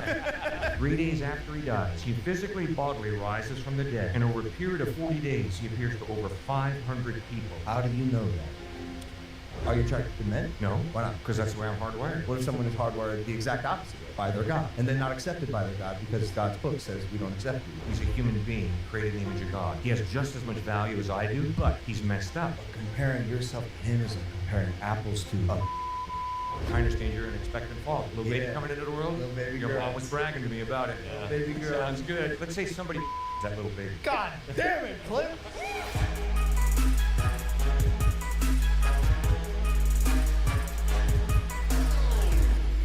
Dude, Mike, when's the last time we got a podcast? It's been a while. You know what I was just thinking? If Cliff had whatever products he promoted out right now, it would just be the Bible. And it would just be next to the pod. Would you like to move these and replace them all with Bibles? No. We can, or we can. Do you have one? What do you have? You came with a bunch of. These are my notes. What do you mean? Those go everywhere. These go everywhere. Hold on a second. You have pages of notes. You better believe it. Can I? Would you mind? Can I see one of them? Look and see them all. Is it? Are they handwritten? Handwritten. No way. When you see something, when you see something yo. handwritten, does it make you feel like that you're reading something that's more official and like legit, or You not? spent time doing this. This needs to be turned into a font. Really? Oh yeah, a cliff font. Can I show what your handwriting looks like? It's wonderful. Comic Sans. Whoa, whoa. That's a good font. No, it's not that. It's just that I probably would better for it on this particular podcast. So. Should I not be swearing? Whatever you feel. Do you two swear? I better not. Yeah. Right. I'm gonna do my best not to today. Would you? Are these the Cliff Notes? I know I used. I know I used the joke pre-show. They gave me a courtesy laugh. All right, Cliff. I'm reading just a little bit. I opened up to a random page. Yep. This particular stuff is a little like science rooted. Like you. Okay, so I'm gonna get started. Forgive me, Stuart as well. Cliff. Neckley? Connectly. No, oh, that's awesome. Connectly. Cliff Connectley, his son Stuart Connectley. Thank you guys for joining us on Impulsive. We like to start with a little energy. Theology and Christian experts. Pastor. I've had such an interesting relationship with Christianity, religion in itself. I'm so curious about it as well, and I'm honored to have you on the podcast because you are so well versed in the subject, and I think anytime I get to sit down with a master of any sort of art or discipline, it is an honor. So I'm going to be picking your brain today. I have a whole PDF full of notes because I think there's a lot of rich subject matter that we can talk about. But yeah, thanks for joining us, guys. Thanks for coming back to this episode of Impulse. If you're not subscribed, hit the subscribe button. I'm going to wear these. Is that cool? You all don't have to. I assume you don't wear headphones when you preach. Some people. Cliff, do you understand the paradox of which you're coming into today? Do you understand his current perceived relationship with Christ and with God and Christianity? Do either? I'm looking forward to hearing it. I heard a little bit of the Akon one, so got a little bit of it. Oh, that's all you got? Okay, that's why that was the Akon. Okay. That was actually a good episode to listen to. Amazing episode. So yeah, I'm sure it'll be. Oh, thank you, sir. Brought on in the comments. Sorry to say. No. I mean, look, I don't think it's abnormal to have like a fluid relationship with God or spirituality or religion in general. And like I think I'm one of those people. I fall into that category where like at the moment I'm unwilling to like subscribe to any particular religion, but I am spiritual. I believe in a God. I believe in a higher power. I pray. I say amen, but I'm not really sure like how I land where I land. My mom is Christian. I was raised Christian. And then I think I grew out of it and just became a little bit more curious about the world. But just I want to qualify you just for the audience who doesn't know you, if you don't mind. What denomination are you subscribed to, and then how did you arrive there? We pastor an interdenominational church. I am convinced the issue is not are you Catholic or Protestant, rather the issue is how have you responded to Jesus Christ. And I think a lot of Catholics don't know Christ. They've never really personally connected with him by putting their faith in him. But I think a lot of Catholics have put their faith in Christ. Same with Protestants. A lot of Protestants don't know Christ. They're just into a dead ritual called Protestantism in America. But there are a lot of Protestants that obviously have a genuine faith in Christ. So we're more concerned about how have you responded to Jesus Christ, not how have you responded to organized religion. Does it lean in this interdenominational position that you guys have? Does it lean towards any one directionality, or is it like dead? Well, we're both fathers, so we obviously are not Catholic priests. We are not celibate. We have children. For sure. And I have grandchildren. He has 3 daughters who I love. And congrats. So it's an incredible experience. So we're not Catholic, but I have a great deal of respect for the Catholic Church when it follows Christ. Similar to America. America is great when America follows Christ. America gets real ugly real fast when it does not follow Christ. Same with the church. When the church follows Jesus Christ, it's a beautiful thing. And when it does not follow Christ, and there are sadly too many examples of that, it turns tragic and ugly real fast. How does that not put a stain, at least on some parts of, I guess, just religion in general? It does put a stain. You're absolutely right, Logan.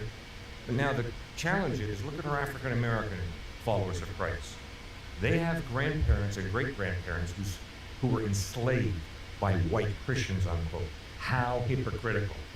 And yet our African American brothers and sisters have not given white Christian racists the power to turn them off to the true Christ, who did not have a racist bone in his body.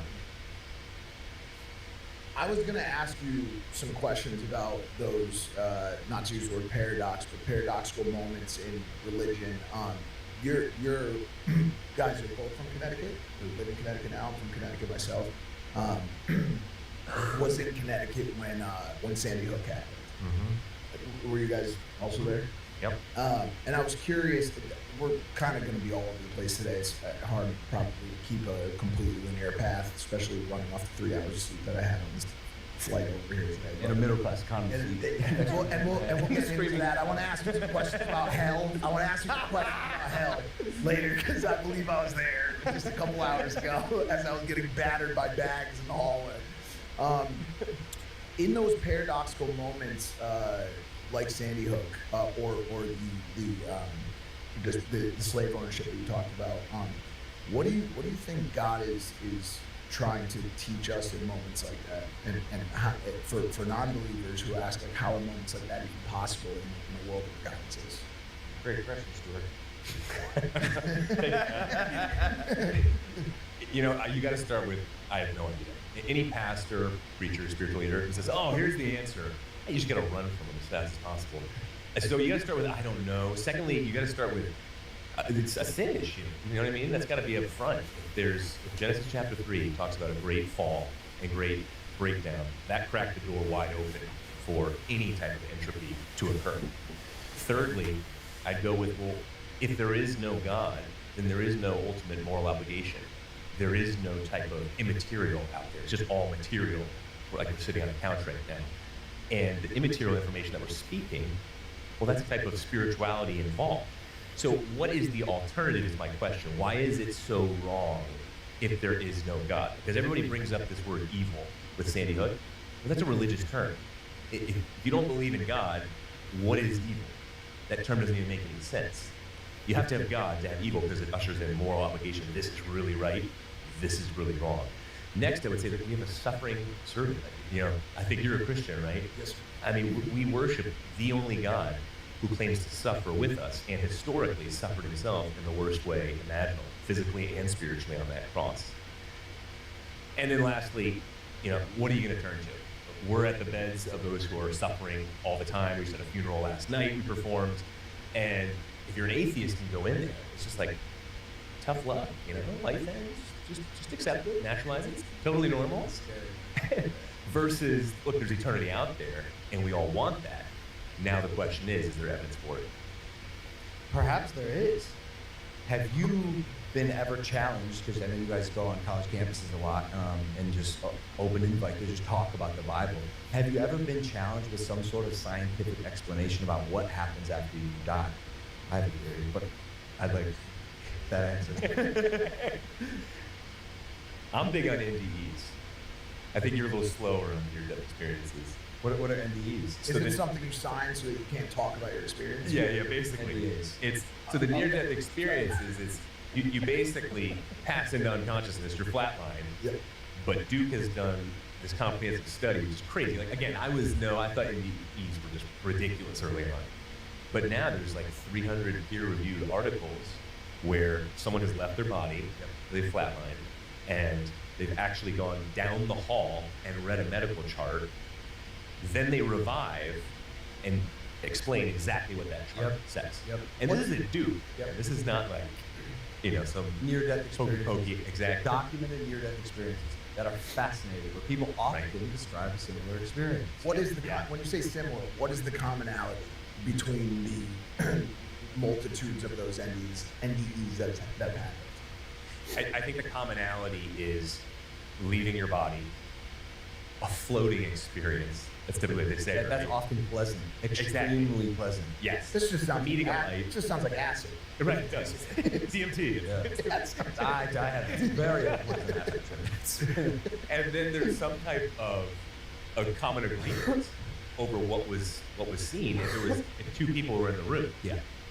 So, it sounds like you've heard more as well. I just watched the what is it, like unexplained William Shatner near-death experiences on Netflix. but no, it's fascinating, and I believe there's also a study that was conducted where there was like an observable amount of energy that leaves the body after someone passes away. Is that the soul potentially? Right? Because energy can neither be created or destroyed. There's a finite amount in the universe, and traceable. I mean, that's at least what the science I've been told says. But I have a question about the soul as well, because I'm so confused what that means. People say, "Oh, you have no soul," or like it's in your soul, or say it with your soul. What does that mean to you guys? Well, the soul is the person. The soul is the real you, the real me. At the point in which they are presently? Mm-hmm. You have a soul, I believe. I have a soul. We all have souls, which means we have personhood, which means you're not just a complex biochemical reaction. I mean, think about it. If there is no God, you and I are simply robots. Flesh bone.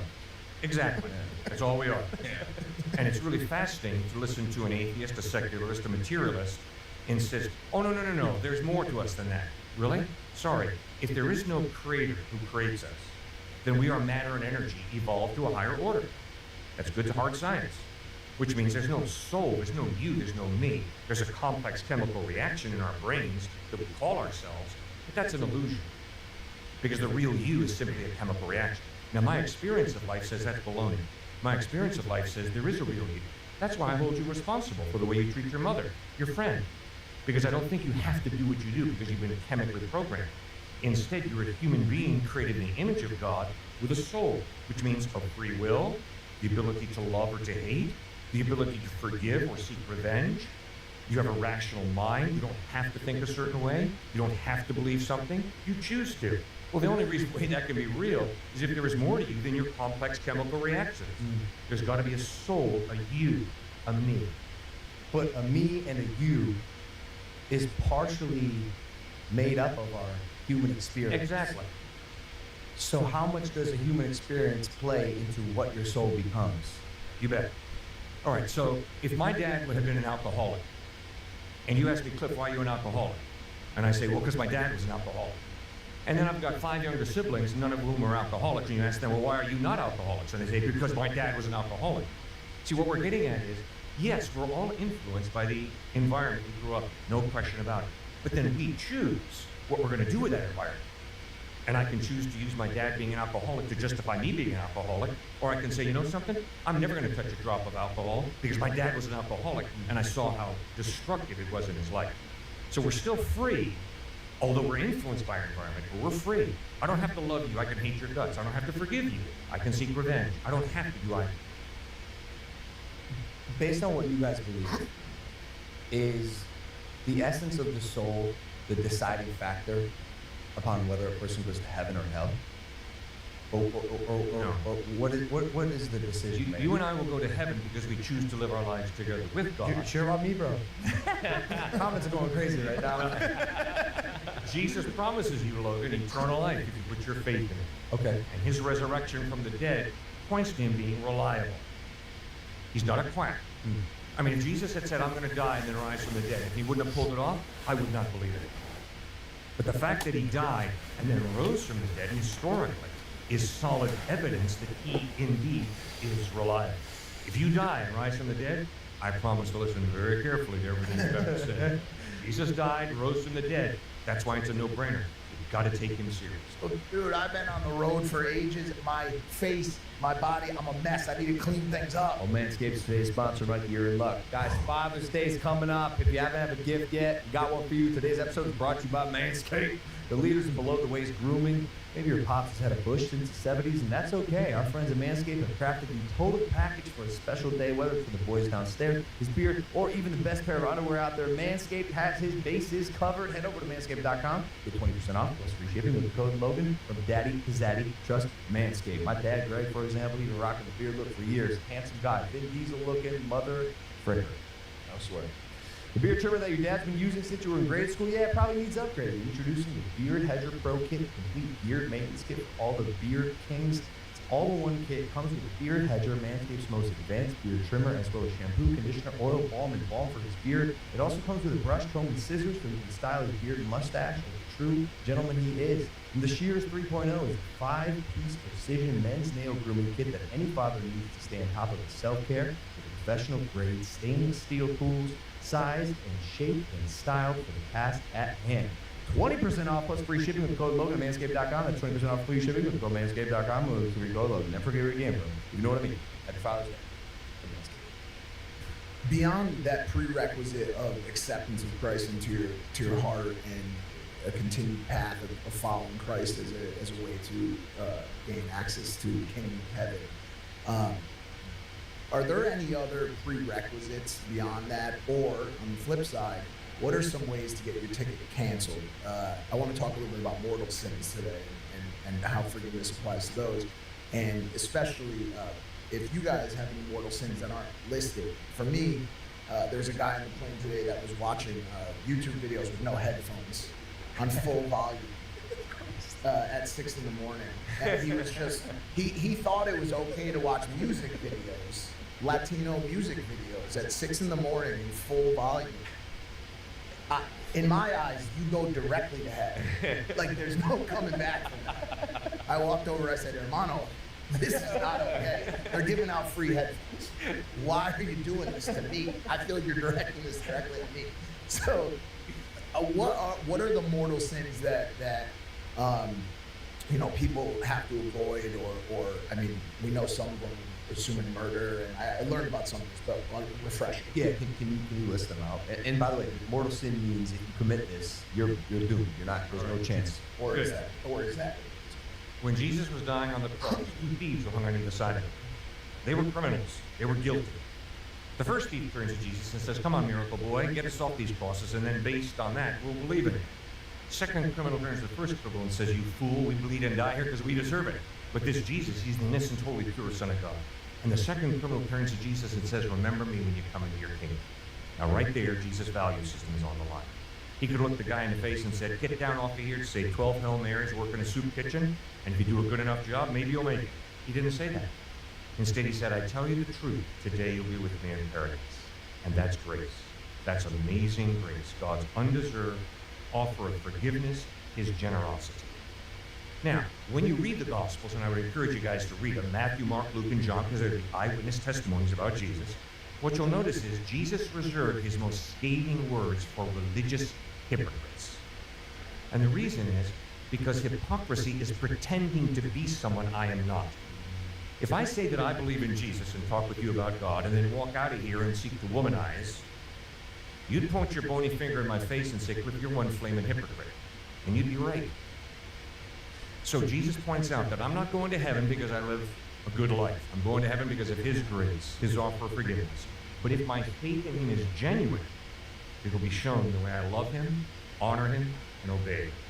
But wouldn't that put a lot of, I guess in this, the way you're describing so-called Christians or Christians at risk, because we are all imperfect Christians. So at the end of the day, do we all in some way become those religious hypocrites that you're describing? So you and I are playing ball together. You block my shot. When you land, I elbow you. I say, "Man, I'm really sorry. Please forgive me." You say, "Yes, Cliff, thank you. I forgive you." Second, you block my shot a second time. You come down and boom, I elbow you. All right, now either I'm a hypocrite or I've got a bad habit with my temper.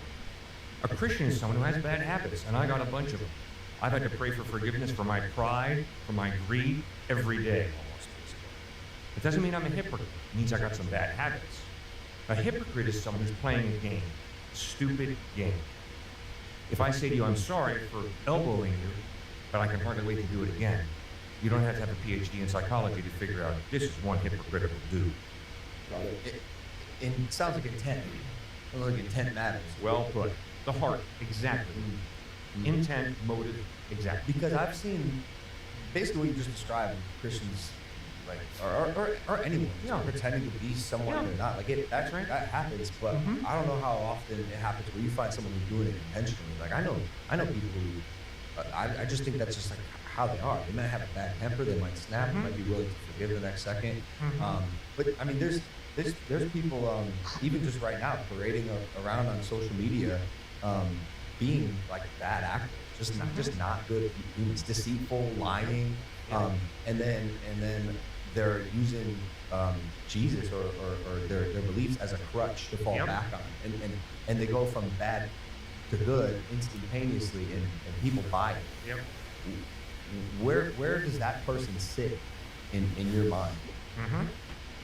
I would never judge that person because I have no idea what their heart is. Fair.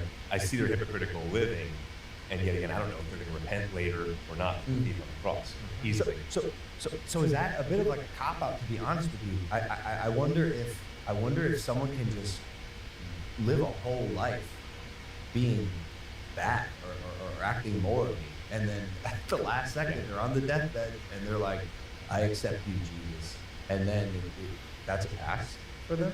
Isn't that the freakish thing though about grace? I think we all want forgiveness, even for our enemies, and it's only Christianity that says forgive. When Christ says forgive your enemy 70 times 7. Like, I screw up all the time. I want that. Like, that's super attractive to me. Not the Hinduism approach where I'm going to come back as a cockroach if I do X, Y, and Z wrong. So I think that is what is so important in understanding Christianity. I think there's two ways where we can really use God. One is you just turn away from it and say, screw you, God, I'm out of here. The other way is I'm going to use you by being a perfect person because then I get you in my debt. If that makes sense. I'm a perfect person, so you owe me, God. God of the universe who created everything, you owe me. So that's why I think it's bad to try and live this perfect life and say, all right, God, give me that ticket. I'm saying someone who doesn't live a perfect life. I'm saying someone who leads a life of deceit, lies. Is there an example of the person that you're discussing? Because it almost feels like you're talking about it. No. There was when I was talking about someone parading around on social media, but like to me, that like, dude, I don't know if there's like a worse type of person who's using God as like a shield to put merit to their bad actions. That's horrible. Does that turn you off though to the real God? Me personally? Yeah. No. Because a lot of people have this, like, thousands. Actually, you know what? If I'm being not like turn off isn't the right word. It just makes me doubt, and I don't think that's like the unusual. Doubt the person or doubt God? It makes me. It just. I don't know. I mean, definitely doubt the person. Not doubt God, because again, I believe in God. That belief's not going away. It's just like, okay, this is a bad human being who is using Jesus as a protector to convince other people who believe in Jesus that he's a good human being. That's horrible. And by the way, who am I to say this is a bad human being? Well, that's what I was going to say. At a base level, like, do you guys believe that there are bad and good human beings? I think it's real clear that we all do good at times, and we all do bad at times. One of my favorite 60-minute shows was when Mike Wallace, years ago, interviewed Yehiel Denur, survivor of the Holocaust. And he showed Yehiel Denur during their interview a small clip of Yehiel Denur entering the courtroom where Adolf Eichmann, the guy who slaughtered millions of Jews in Dachau and Auschwitz and Buchenwald. And Yehiel Denur walks down the aisle in the courtroom with Adolf Eichmann sitting behind the glass in the front. He walks up to Adolf Eichmann, looks him in the face, and collapses, weeping. And Mike Wallace looks at Yehiel Denur and says, what were you feeling? Were you just overcome with the evil of this guy? Yehiel Denur said, no. When I looked into the face of Adolf Eichmann, I realized I was looking into the face of the typical human being. There's a bit of Adolf Eichmann in all of us. Okay, that's what Jesus pointed out. Jesus pointed out we all do good at times. We're all created in the image of God. We all have a conscience, so every single human being does good at times. And we all do evil at times. That is why every single one of us needs Jesus Christ, his forgiveness, his grace, his strength to change. Look, the power of forgiveness is undeniably incredible. It's also undeniably hard. Yep. You know what I'm saying? Like, that's an impossible thing to do sometimes, or so it feels at least. Have you mastered forgiveness? Are you still working on it? I am still working on it.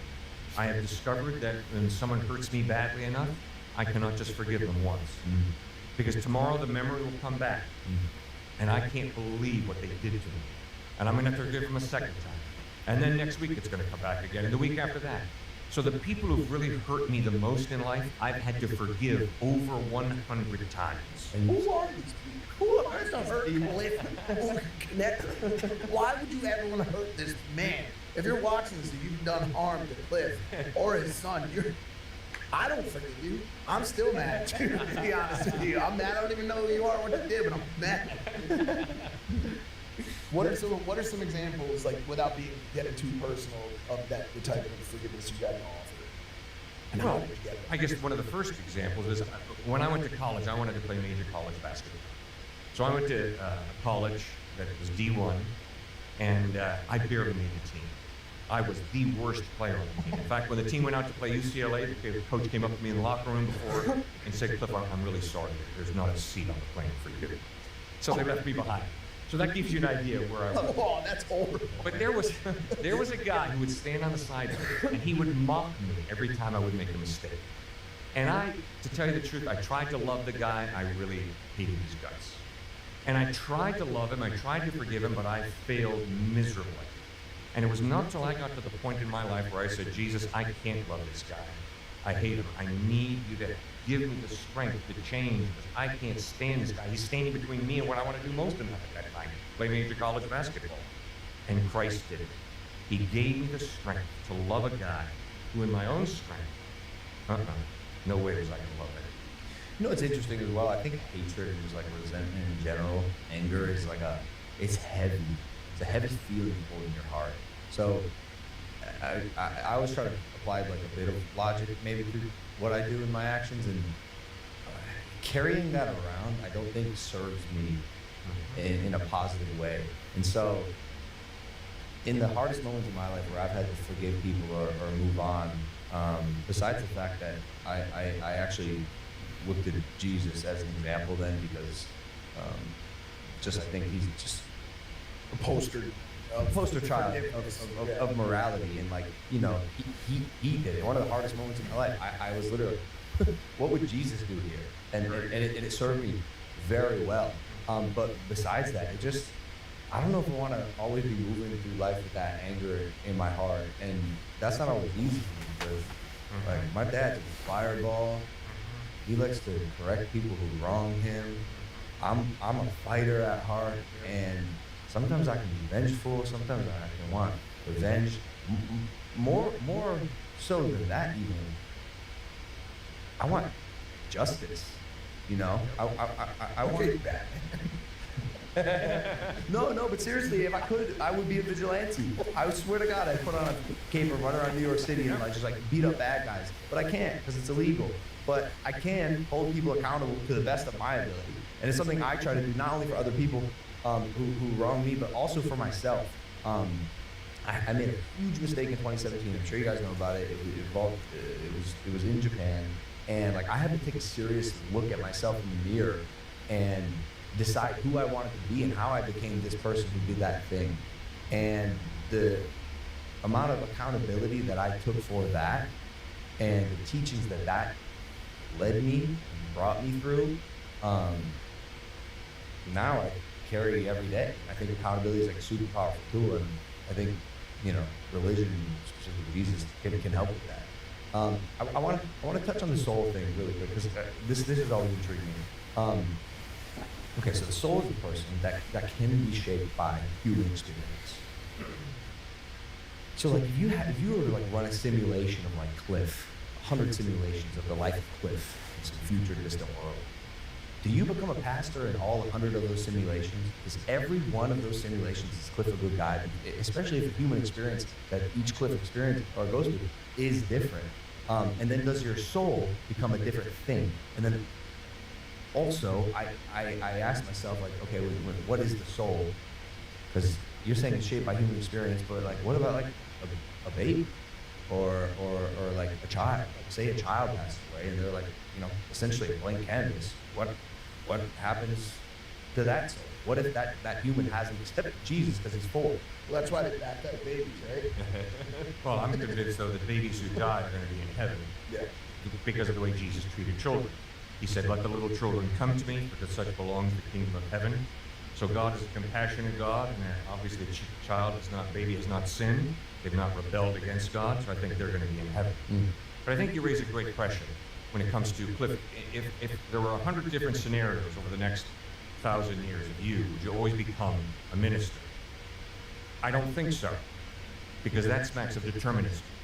It's in the stars. It's written in the stars. You have to do this. You have to go down this path. No. When I fall down a set of stairs, I don't pick myself up at the bottom and say, "Phew, glad that's over."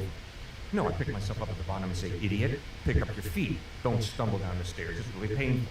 In other words, it's not been predetermined. That's this whole issue of free will. That's why I hold you responsible, and you hold me responsible for what I do, for what I say. Because you know I don't have to do it. It's not a script. Exactly. It's not a script. This whole idea that God writes on a piece of paper what you and I are going to do tomorrow, locks it in a bank vault, and then you and I have to do what's written on the paper. That's determinism. That's fatalism. No, we're human beings created in the image of God, which means God partially limits his power by giving us a free will, and then we choose what we do. But God does hold us responsible. That's why I love what you pointed out about the importance of responsibility. But Logan, you and Jesus are, I think, a little closer than you might realize when you talk about justice. Okay? Justice. That's going The reason is, why did Christ die on a cross? He didn't die on a cross because God is lovey-dovey. He died on a cross because God is just. And because God is just, the penalty for evil is death and hell. And Christ went to the cross, paid that penalty. Why? Because God's lovey-dovey? No, because God is just. The penalty for human evil must be paid. Oh, that's not cool. That's not cool. Oh, that's very cool. I understand you're an expectant father. A little baby coming into the world? Little baby Your girl. mom was bragging to me about it. Yeah. Baby girl. Sounds good. Yep. All right, Logan. Now let's talk theoretically. Let's say somebody murders that little baby. God damn it, Cliff! I didn't get a chance to say anything. I didn't make one video. Good response, Logan. Horrific. I wasn't expecting it. Cliff. All right. Good response. No, that's the hook. Sorry, Grandma. Sorry, Mom.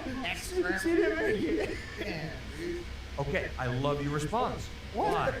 Because you know very well that if the police or the judge lets that dude off scot-free, your baby does not matter. Now, what's fascinating is the way so many secular people will say, well, God's just love, so there's going to be no judgment. Really?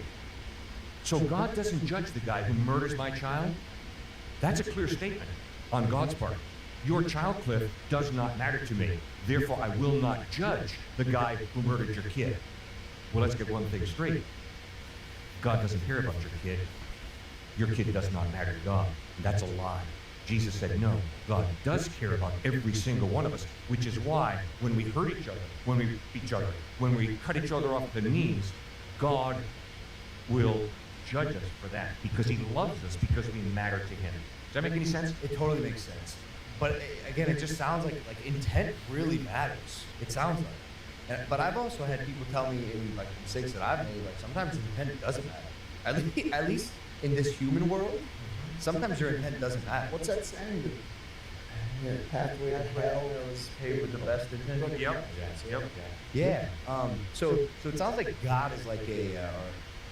When I say God, that's Jesus as well. Jesus got the Holy Spirit. And the Holy Spirit. Yep, and the Holy Spirit. Okay. Because just for the listeners, when I say God to them, it might be a different God. We got to talk about that too. Yeah, we got to talk about that. It sounds like he is the measure of whether or not someone is morally sound, and he is constantly all-knowing and calculating about someone's intent.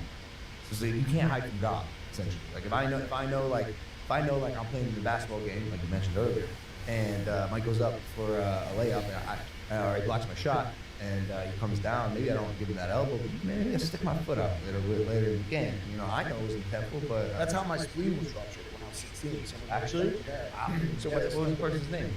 I believe it was TJ. Unfortunately. So TJ, God knows that TJ tripped Mike on purpose, and Mike had to get his spleen replaced, and that's why he ended up doing it.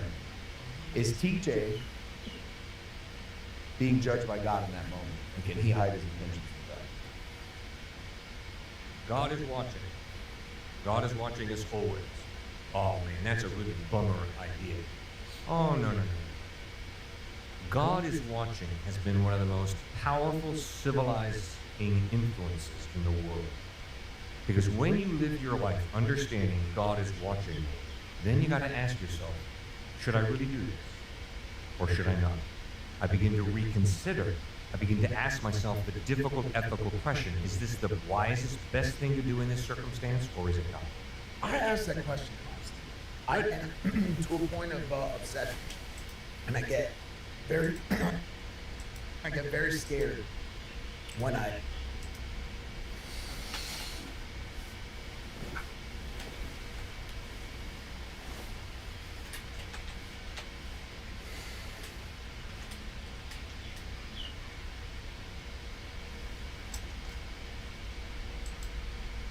Fancy Feast, more ways to show your love.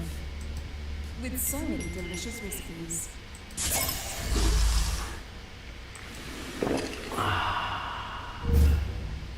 Awesome.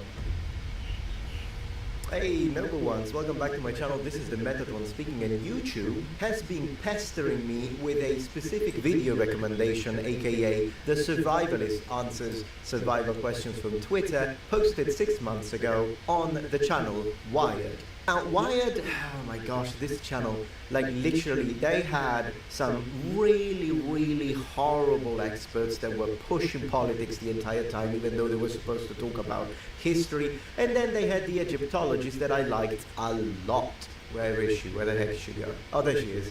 There we go. So why didn't you Egypt? She was great. Like, this video was fantastic. She was like straight to the point, unbiased, professional. Loved it. Now, that is why I haven't got a clue what to expect from this video, but let me tell you, the guy looks awesome. Like, I don't know. This is a 24 minutes and 31 seconds video. Maybe he will answer the question, well, igloo, how the heck do you read it? It's made of ice, how does it keep you warm? And then he'll speak for a minute and 31 about igloos, and then after that it's gonna be like straight on politics. I mean, it wouldn't surprise me, but maybe not. And once again, guy looks awesome. So let's check it out. I'm Donnie Dust, survivalist and primitive skills expert. I'm here today to answer your questions from the internet. This is Survivalist Support. Oh my gosh, primitive survival expert. This guy's incredible. Donnie Dust. Double D. Question number 1. CDN Pooh Bear. Why do survivalists say to drink your urine if lost in the wild? No thanks. You're absolutely right. No thanks. Do not drink your urine. It is a waste output. It is the waste from your body. The last thing you want to do is drink your urine. It is a bad idea to do. Next question. Yeah, imagine, I mean, I'm no survivalist, of course, but I imagine that would be literally a last resort, like, situation. Like, it's not something that you would do if you can man it up, if you will, or maybe wait for rescue before you try that. I imagine that's something you would do only if, like, you're literally dying of thirst. I think. Question is from a survivalist. How do you navigate without a compass or GPS? So if he's a survivalist, the person writing the question, how is he a survivalist if he doesn't know that? There are a number of ways that you can apply some natural navigation. Anytime we see a crescent moon, just like the tattoo on my hand is a crescent. When you're in the northern hemisphere and you see a crescent moon in the sky, if you follow tip to tip all the way down to the horizon, that is a cardinal direction of south. When you see puddles will typically dry from a southern edge to a northern edge because the sun moves through the sky in a certain direction. If you see snow on certain mountain edges, well, snow likes to be protected. Typically, snow will last longer on the northern side compared to a southern side. Okay, this is fascinating. You know, of course, once again, I can't really fact check him on anything he says, so Do keep in mind that I am no expert whatsoever when it comes to survival skills, but I am interested to know, like, let's say that everything he said checks out, and I mean, the guy looks the part and sounds like he knows what he's talking about. I imagine he has a lot of direct experience. Let's say that everything checks out. Wouldn't it be fascinating to find out when humans actually figured these things out? Because of course today we have tech, which in a way helps us a lot. It also makes us dependent on it. Whereas, you know, survival, people that were surviving in like the Bronze Age and the Stone Age and freaking Mesolithic period, all the way even up to the Iron Age, they would develop skills that were practical, real, and they didn't rely as much as we do on tech. They had their own technology, of course. I mean, Iron Age technology, Bronze Age technology, even Stone Age, you can call it technology with all the flint knapping and all of that, but still, it's a fascinating thing. So listening to someone who has actual direct experience and experiential knowledge, it's fantastic for me. We've all heard the saying about moss only grows on the north side of a tree. Never heard it. Well, moss will grow 360 degrees around a tree, but dry moss will typically die out first compared to a wet moss. The dry moss is dry because it's getting hit by the sun. Even looking at trees, all tree branches will have a natural bend towards the sun. That can be a cardinal direction. So if you take multiple natural signs and indicators of a direction, compile them together, that can give you a cardinal direction when you don't have a map or a GPS. That is incredible. Basically, you're taking nature's sensory cues and the way it reacts to certain exposure, to elements, to sunlight, and use that to navigate the environment that would be otherwise. This is incredible. So you know what I just noticed? The guy looks like he's straight out of a Valheim game, but with good textures. That's great. He's a Valheim guy. From life, math, and money. What does it mean to die by exposure? When you die from exposure, it means simply that the elements are going to kill you. That could be sun, that could be cold weather, that could be rain, it could be anything that's out in that natural environment in the form of weather. When you don't have a shelter or the proper clothing, you are essentially exposed to it, whether it's your bare skin or improper footwear or even maybe a beanie not covering your head. Exposure will kill you fast. Question from Reddit. Is it possible to make a knife out of wilderness material? Oh yeah. You can definitely make a knife out of wilderness material. The easiest way to make a knife out of wilderness material is a process called flint knapping or lithic reduction. What it requires is a piece of stone that is high in silicate, and when it breaks similar to glass. I have a dedicated video, link in the description. Has a waxy, glassy, smooth, and featureless sort of interior. Not all stones are the same. This right here is a granite cobble. This here is a piece of chert. It has a high silicate rate, and when I strike it with the cobble, it's going to create essentially a razor blade flake that I can use to process all manner of game, cut fibers, cut notches in fireboards. I'm going to support my stone and deal with the men from the rival tribe. Underneath, a few little taps. Boom. And that right there is your knife. This edge is razor sharp. It can cut just about anything. So even cutting a piece of bark tan leather, look at that. It's razor sharp. When you hear it, man, this guy's the real deal. It's got a little ting. The reason why this works so well is that it breaks into conchoidal fracture. So if you ever shot in a BB at a windshield, it creates a perfect 90-degree cone. With every strike, I can impact and, more importantly, create. That could be an arrowhead if he works a little bit on what was going to be the flat side, so the side that goes connected to the shaft. Then yeah, that could be a great arrowhead with one strike. Work it a little bit around, maybe make it serrated a little bit. Fantastic. The blade that I want. If I hit it harder, I get a bigger flake. If I hit it softer, I get a smaller flake. I can then take this small flake, turn it into a projectile point. Yeah, I told you. Or shoot to the rival tribe.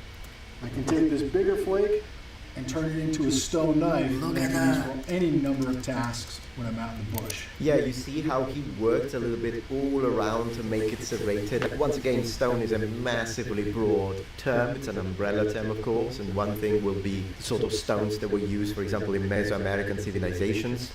Empower your students to be more authentic, impactful writers with Grammarly's comprehensive AI writing assistance. Use it to help students brainstorm better ideas before they write. Document their writing process. Check for plagiarism and AI-generated text. cite sources correctly, get real-time feedback, and much more. Hear it from the former CIO of Wharton Business School.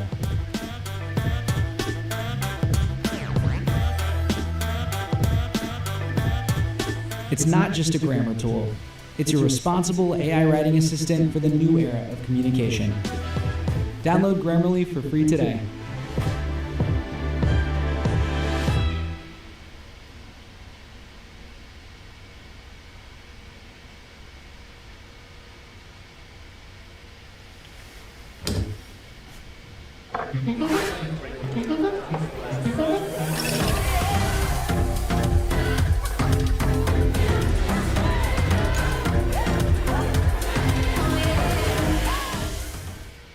Just to give you an example.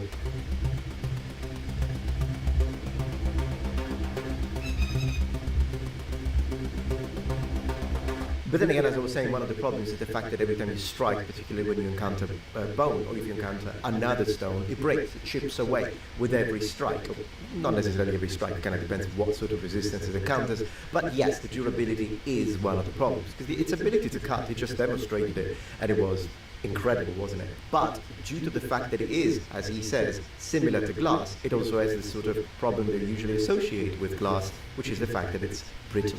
This is in fact something that even medieval craftsmen had to deal with when they were including too much carbon into their steel because it went into too high of a carbon state, which made it brittle, so that wasn't great for armor. It does happen, by the way, because they were experimenting, but usually a medium carbon steel is the best for armor because then you can heat treat it and whatnot. If you go too low with your carbon in your steel, then you can't heat treat it, and if it's too high, it might get brittle.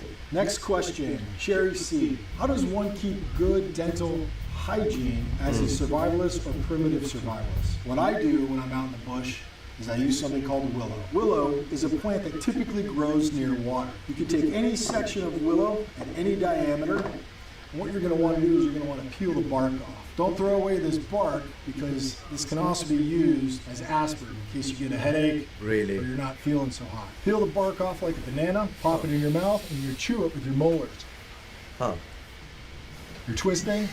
Look, I mean, his teeth are clearly the teeth of an American because, I mean, he must have had dental work. I know Americans do it a lot more than other people, but it's, yeah, his teeth are perfect, pearly white. So I don't think that he achieved that with this alone, but if he spent a lot of time during the year as a survivalist in the woods, well, he managed to maintain it and then I imagine still go to the local dentist. But yeah, impressive. Rotating, and ultimately, you'll create a little paintbrush of fibers.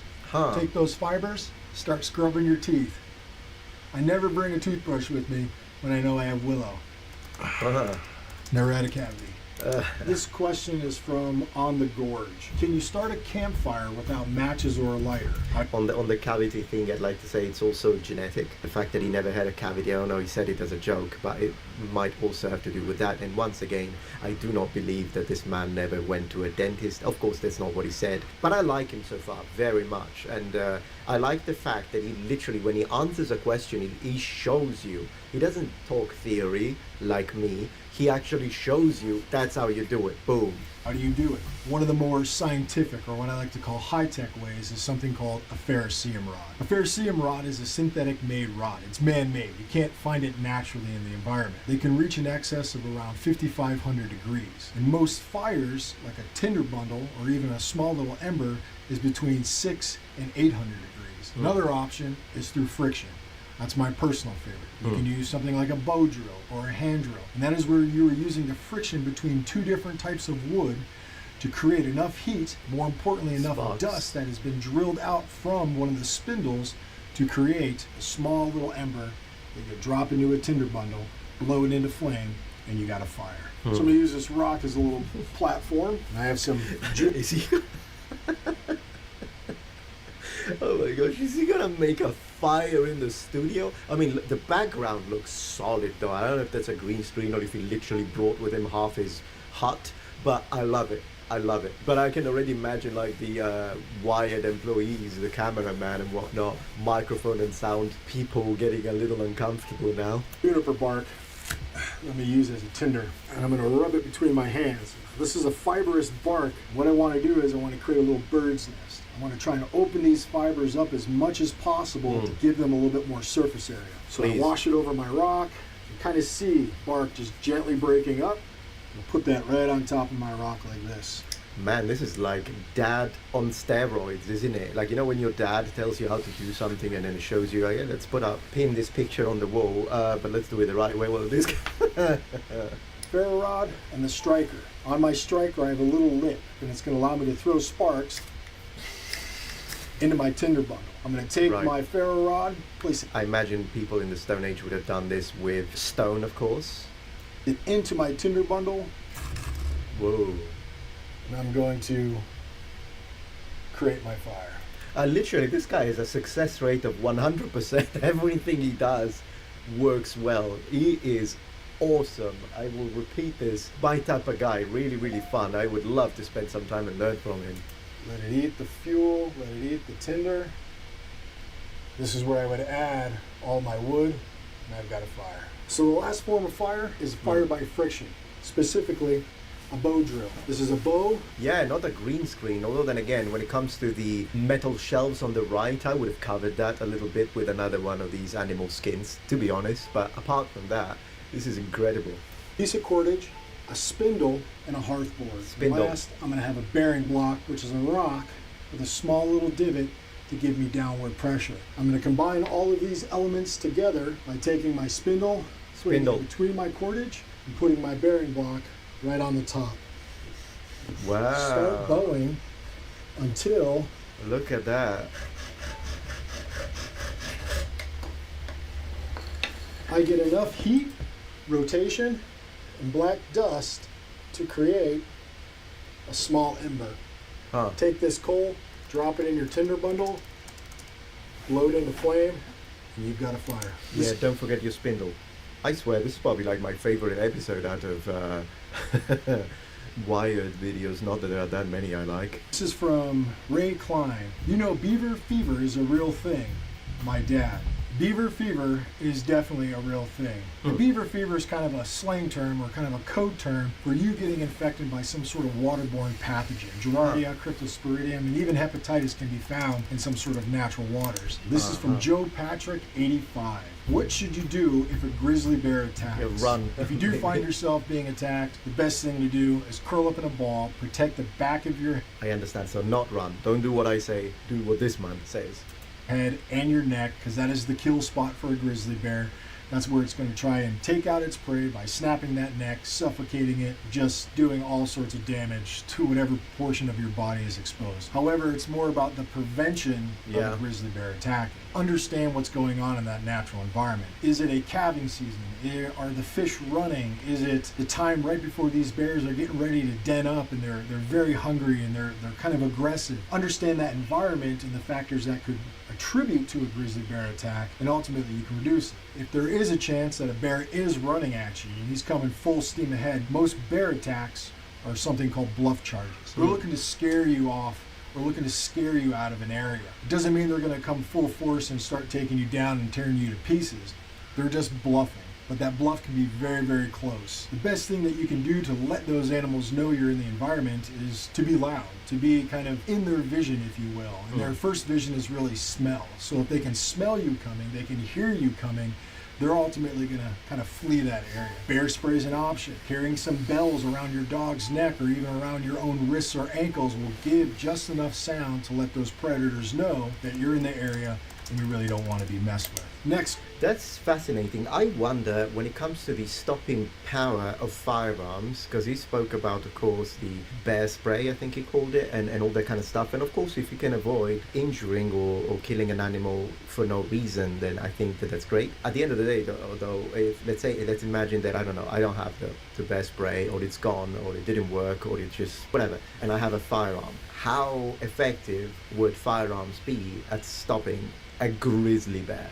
Because already when you watch those like cop episodes when people get shot multiple times, but because they're not shot in the heart or the head, they don't stop. You can wound their stomach, you can wound their arms, you can wound their chest at some points, and they may still have enough strength, energy, and adrenaline to get to you. And if that happens with a bear, of course, I would be really interested.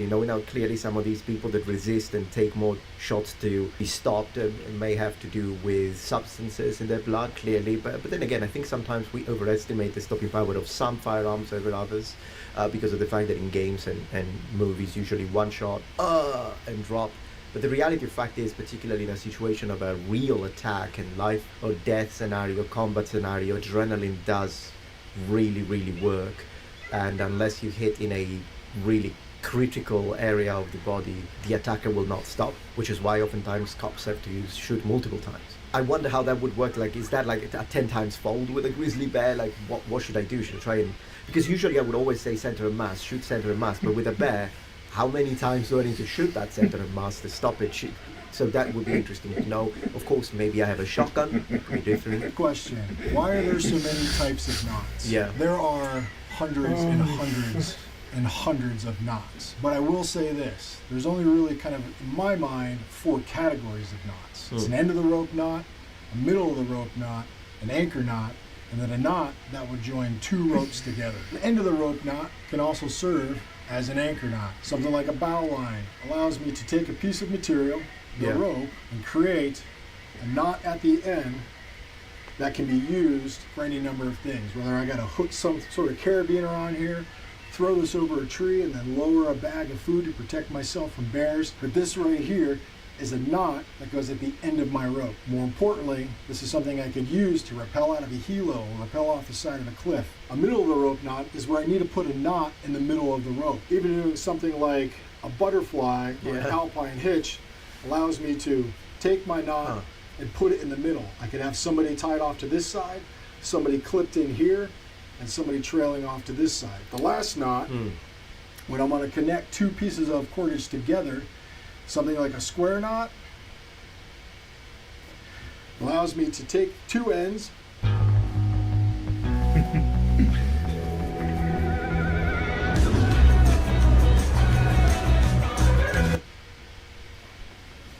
and know that I can secure those 2 ends together and take a shortened length of rope and extend it out by connecting 2 ends together. Next. Fascinating stuff. Man, I'm learning a lot today. Next thing you know, Metatron in a forest. I'm gonna bring my Roman armor though. Next question is from Vin. What's the most nutritious insect? The most nutritious insect is the one that catches a fish. If you are finding insects that can ultimately catch a fish or catch something else, that's going to lead to a bigger, better meal, more calories, more fat. I would go there. But if I have to eat some insects, and if you do have to eat some insects, I do think you suck at your job. That's just my personal opinion. But I would definitely go with either grasshoppers or crickets. Because they are relatively easy to catch, they're pretty good to eat. They're not the worst thing. Skewer it up, squeeze the guts out, roast it over fire, ensure you kill all the parasites, whatever could be growing on that inside, pop it in your mouth, and it tastes like popcorn covered in insects. Oh no, and the fact that he says it like that makes me feel like he tried it. Not for need, because he clearly, or maybe when he just started, who knows, or just maybe just tried it. He does strike to me as the guy who would literally try something just to know.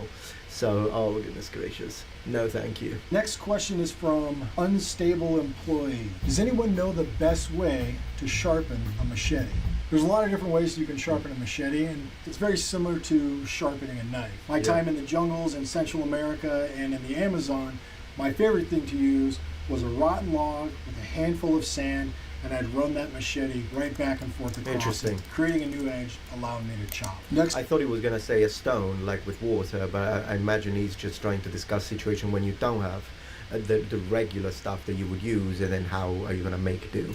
This question is from Brett Patrick. What are your top 4 essential survivalist tools? Good. Yeah, I like it. Weapons? Good, My Brett. core 4 things that I always bring out with me are what I call the core 4. That is a blade of some sort, a barrier, a bottle, and an aspect of a burn or a fire making tool. When we think of a blade, that can come in the form of a stone blade, it can come in the form of a steel blade, or it can even come in the form of an axe. Some sort of tool that allows you to process, allows you to cut, allows you to take large material and break it down. When I think of a barrier, that could be a tarp, it could be a blanket, it could be a sleeping bag, something that gives you a barrier from the natural environment. Something that's just going to enable you to stay warmer or heat if necessary. A bottle. Now it sounds kind of crazy, but I'm talking about a single-walled steel water bottle. Something that allows me to boil water in it, more importantly carry water. Because water is not going to be everywhere. So when I find a spot with water, I want to boil it out and I want to be able to bring it with me if I have to leave a place. And then, okay, so the idea of boiling water then is not a myth, because that's something that I was looking forward to see, because of course I've always heard, and I think we've all done, particularly when I was growing up, that, you know, from a survival perspective, you don't want to just go straight ahead and drink water from a river or from a lake, because it may contain bacteria and whatnot, and so boiling is a good way to take care of that and sort of sanitize it.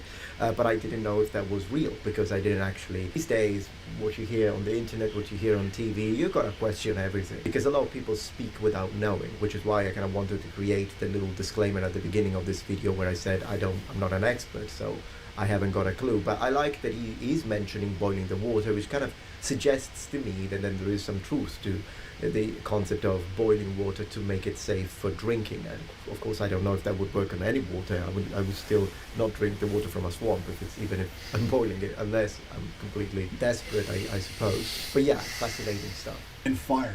Your burn. That is ultimately something that's going to give you an advantage when it comes to making a fire. That could be in the form of a ferro rod or a good tinder bundle, a lighter, a tin full of matches, but something that's going to allow you to make fire, because fire, if you're not experienced with making fire in the bush, can be very difficult. So give yourself that advantage, have a tool to make that fire, and you'll be good with those core 4.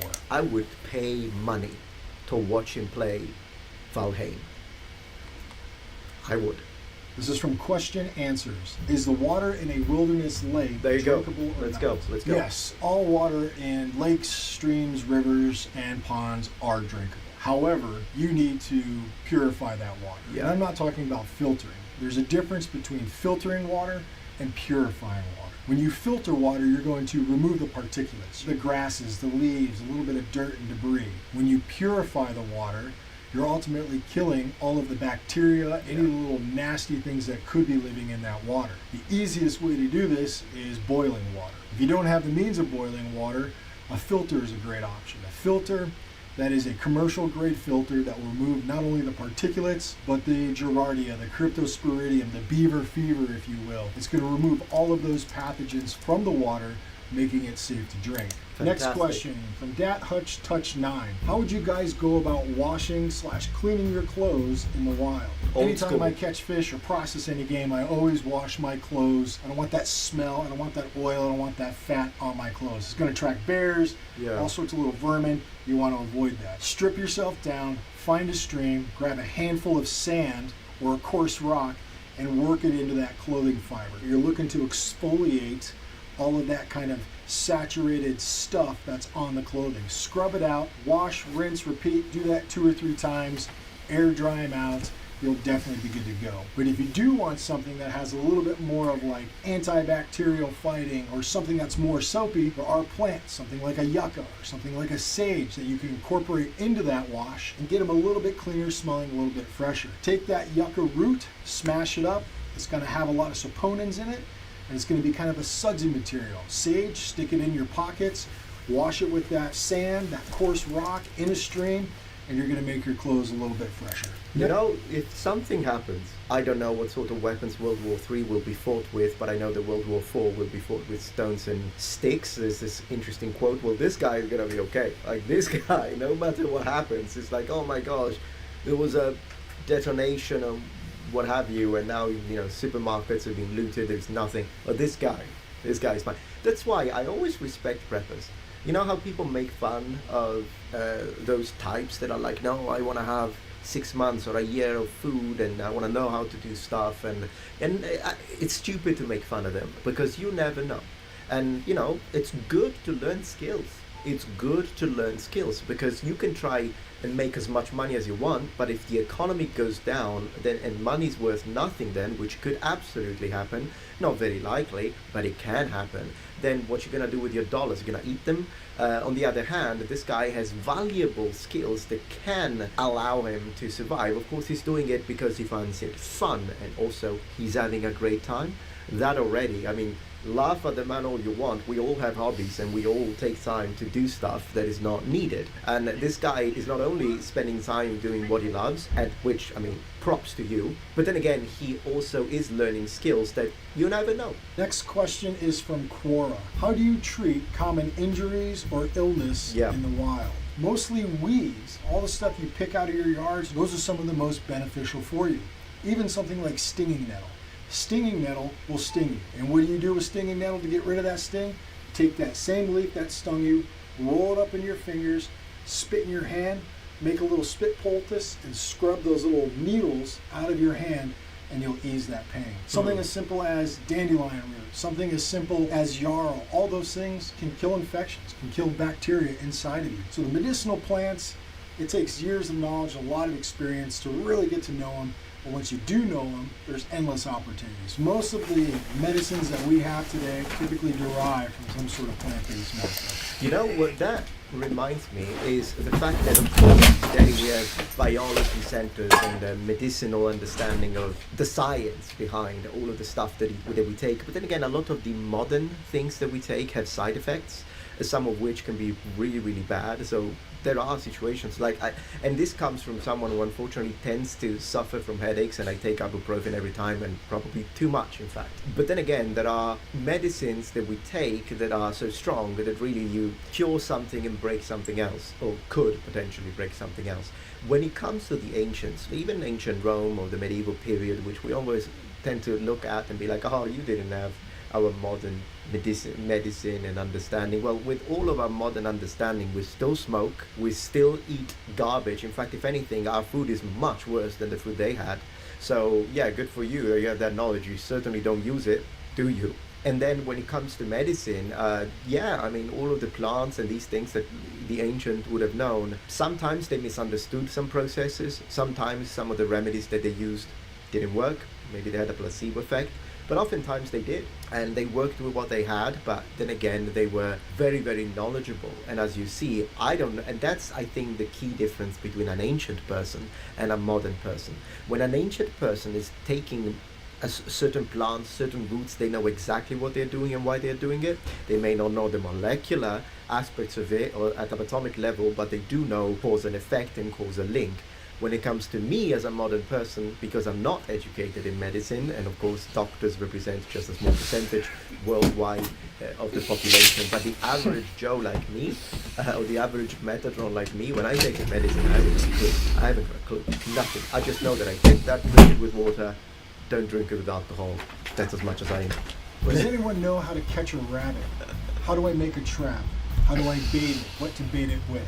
It's very, very important to note primitive trapping in the United States is 100% illegal. Typically, if you're going to be doing any sort of trapping, you have to be in a no-shit survival situation. Like, food is a must, and you're going through all those means to try to get some food. I imagine it's illegal because they don't want people to create a trap and leave it for, say, game, but then they end up trapping another hunter, I suppose. That is the case, the best options are snares. Snares work in a variety of ways, but the most simplest of snare is a wire snare or a small piece of cordage snare. And what that is really where you identify the path that an animal travels. A path to its den, a path to water, a path to food. And what you would do is create a small snare in that path. Why? Because that's the process and the route that that animal is traveling. And a snare is essentially a small little noose that's hung off of a stick or a tree. And when the animal walks through, its head is going to fit through, but its shoulders are going to be a little bit too wide, and that noose is going to shrink down onto its head as it starts to move through, or as it starts to run, creating a super tight little noose around its head, and ultimately it expires. But here's the catch. If you are in a survival situation, and you do have to employ some sort of snare, you have to be the first one to that animal once it's caught. Because an animal in distress, a coyote, a fox, any sort of scavenger or predator is going to key in on that sound and try and get to that animal before you do. Yeah. This is from Apocalypse Outdoor. Do life straws actually work? I picked one up at the store today, and I'm a little skeptical about using it. I don't know what a life straw is. Life straws are a great option. Essentially, life straw is a giant straw that allows you to put the straw directly into the water and start drinking. That straw has all the filtering mechanisms and purification mechanisms inside for you to suck up dirty water and ultimately consume safe, clean drinking water. This is from Surgasoft. How do you make a primitive fish trap?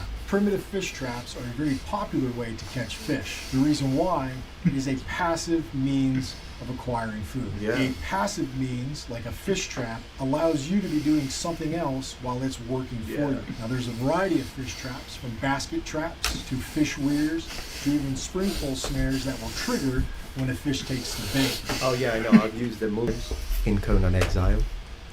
Key difference is understanding what is required to set those up. Fish weirs can come from logs and stones, and that just allows the fish in a stream to kind of move into a trap and get stuck there. You come over there later, spear them, throw them out of the bait with your hands, and you've got a meal. A basket trap is more like a funnel. Going with the stream, it's going to swim into that basket trap, ultimately getting trapped. Think about the traps and how many fish that they can catch. A basket trap, maybe 2, 3, or 4. A giant fish weir, 20 or 30. And a spring pole snare designed for catching fish, maybe we'll get you one. This is, I think one of my problems when it comes to survivalism applied to me, like if you put me in one of these scenarios, is that I really, and what I'm about to say, I will underline, I'm saying this, but at least I know it. I love animals and I'm very empathetic towards them. It's extremely difficult for me to kill an animal, whether it be a fish, that I have to just let it suffocate outside the water, whether it be a deer, and that's just me. I know I'm a hypocrite because I'm not a vegetarian. I eat meat, I just eat it after it's been processed, and someone else has to do the killing, so I don't see any of that. I'm sheltered from that, and all I see is the freaking hamburger. So am I a hypocrite? Absolutely. But if you put me in that scenario, I think that due to the fact that I'm extremely empathetic towards animals to the point that I'm having a difficult time killing mosquitoes. And when there is like a spider in my home, I just take them out, I don't kill them. And that is because I just put myself in their shoes and I'm like, oh, if it was me, I would hope that I would be me. So it creates like a cycle in my mind, and that would make me a horrible survivalist. From Anson McCabe. Do you know how to survive falling through the ice? Most people quickly drown. And the reason why is the body goes into what's called a cold water shock response. As soon as your flesh touches that water, you instantly want to breathe in. You want to take a deep breath. And when you do that, you ultimately inhale water and quickly drown. People have a tendency, even if they get their feet or even close to their knees wet, they start to hyperventilate. And it causes them to breathe erratically. And at a higher elevation, it can definitely lead to quickly passing out into that icy water and drowning. If you do find yourself in water, hold your breath, come back up, grab onto that edge, create as much space as you can.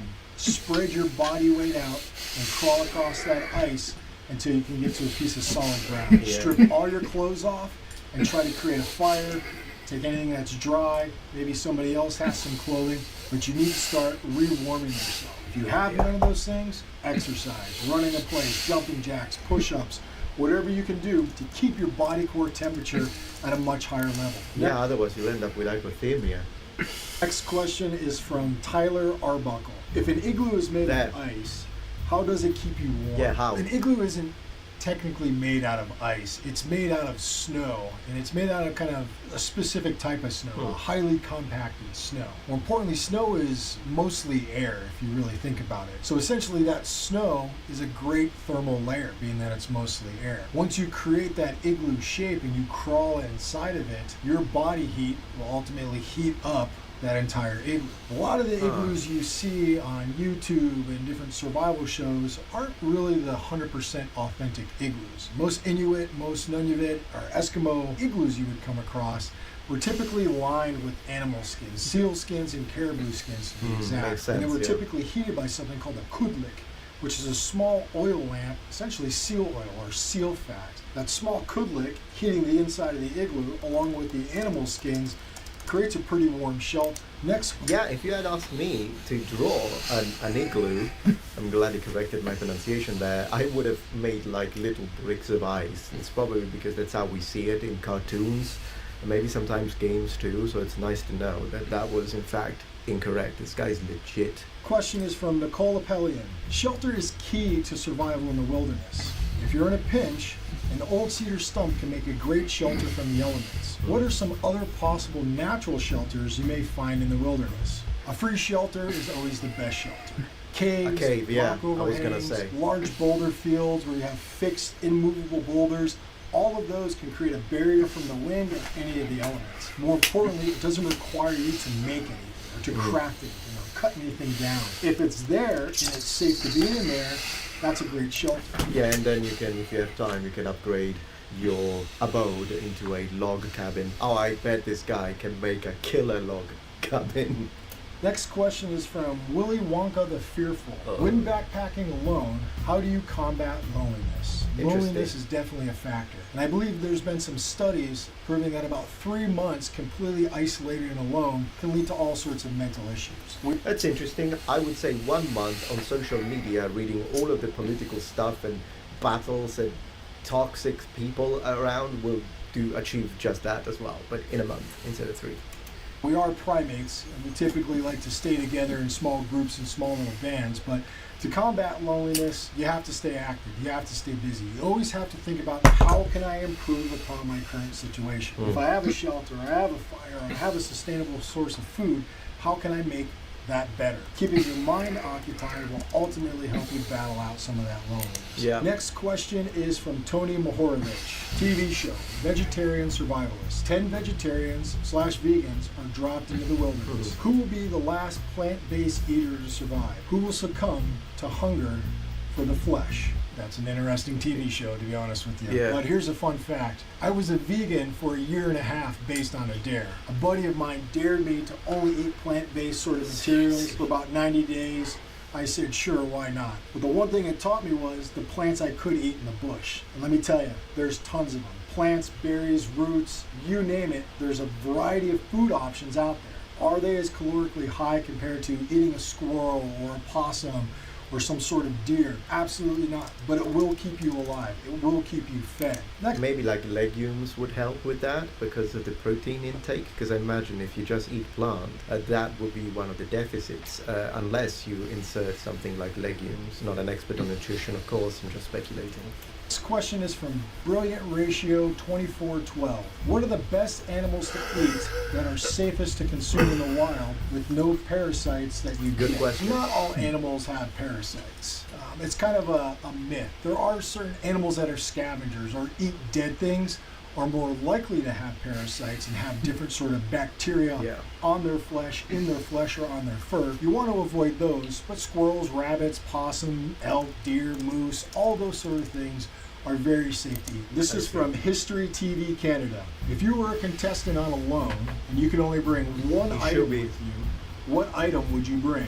Well, ironically enough, I was a contestant on Alone. Of course. Up in the Canadian Arctic, and I was afforded to bring 10 items. And if I could only bring one item, I would definitely bring an axe. I would say a knife, but yeah, chopping axe. tool to fell trees, to build a shelter, to cut firewood, to make spears. All of that right there is essential with an axe. That's brilliant, in fact, because you bring the one tool that allows you to make all the rest of the stuff that you weren't able to bring.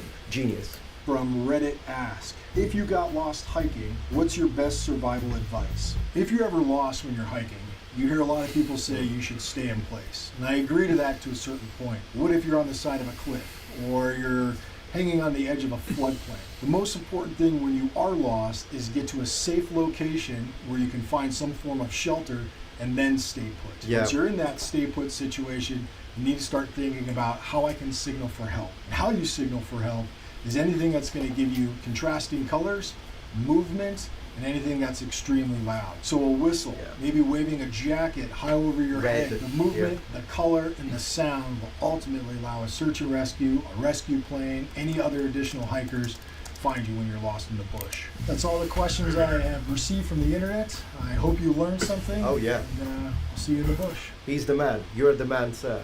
You are the man. So fantastic. Together with the Egyptologist episode, these are my 2 favorites so far.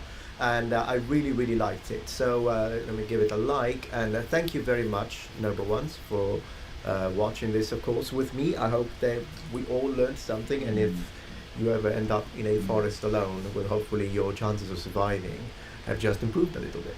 But thank you very much for watching. And remember, the Metatron has spread his wings. Goodbye. See you tomorrow. Fancy Feast, culinary inspired, cat adored. With a wide range of delicious recipes, Fancy Feast gives you more ways to show your love. Fancy Feast. Love is in the details.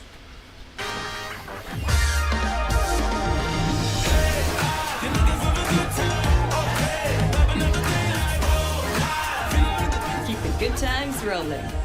Come, drink it all in.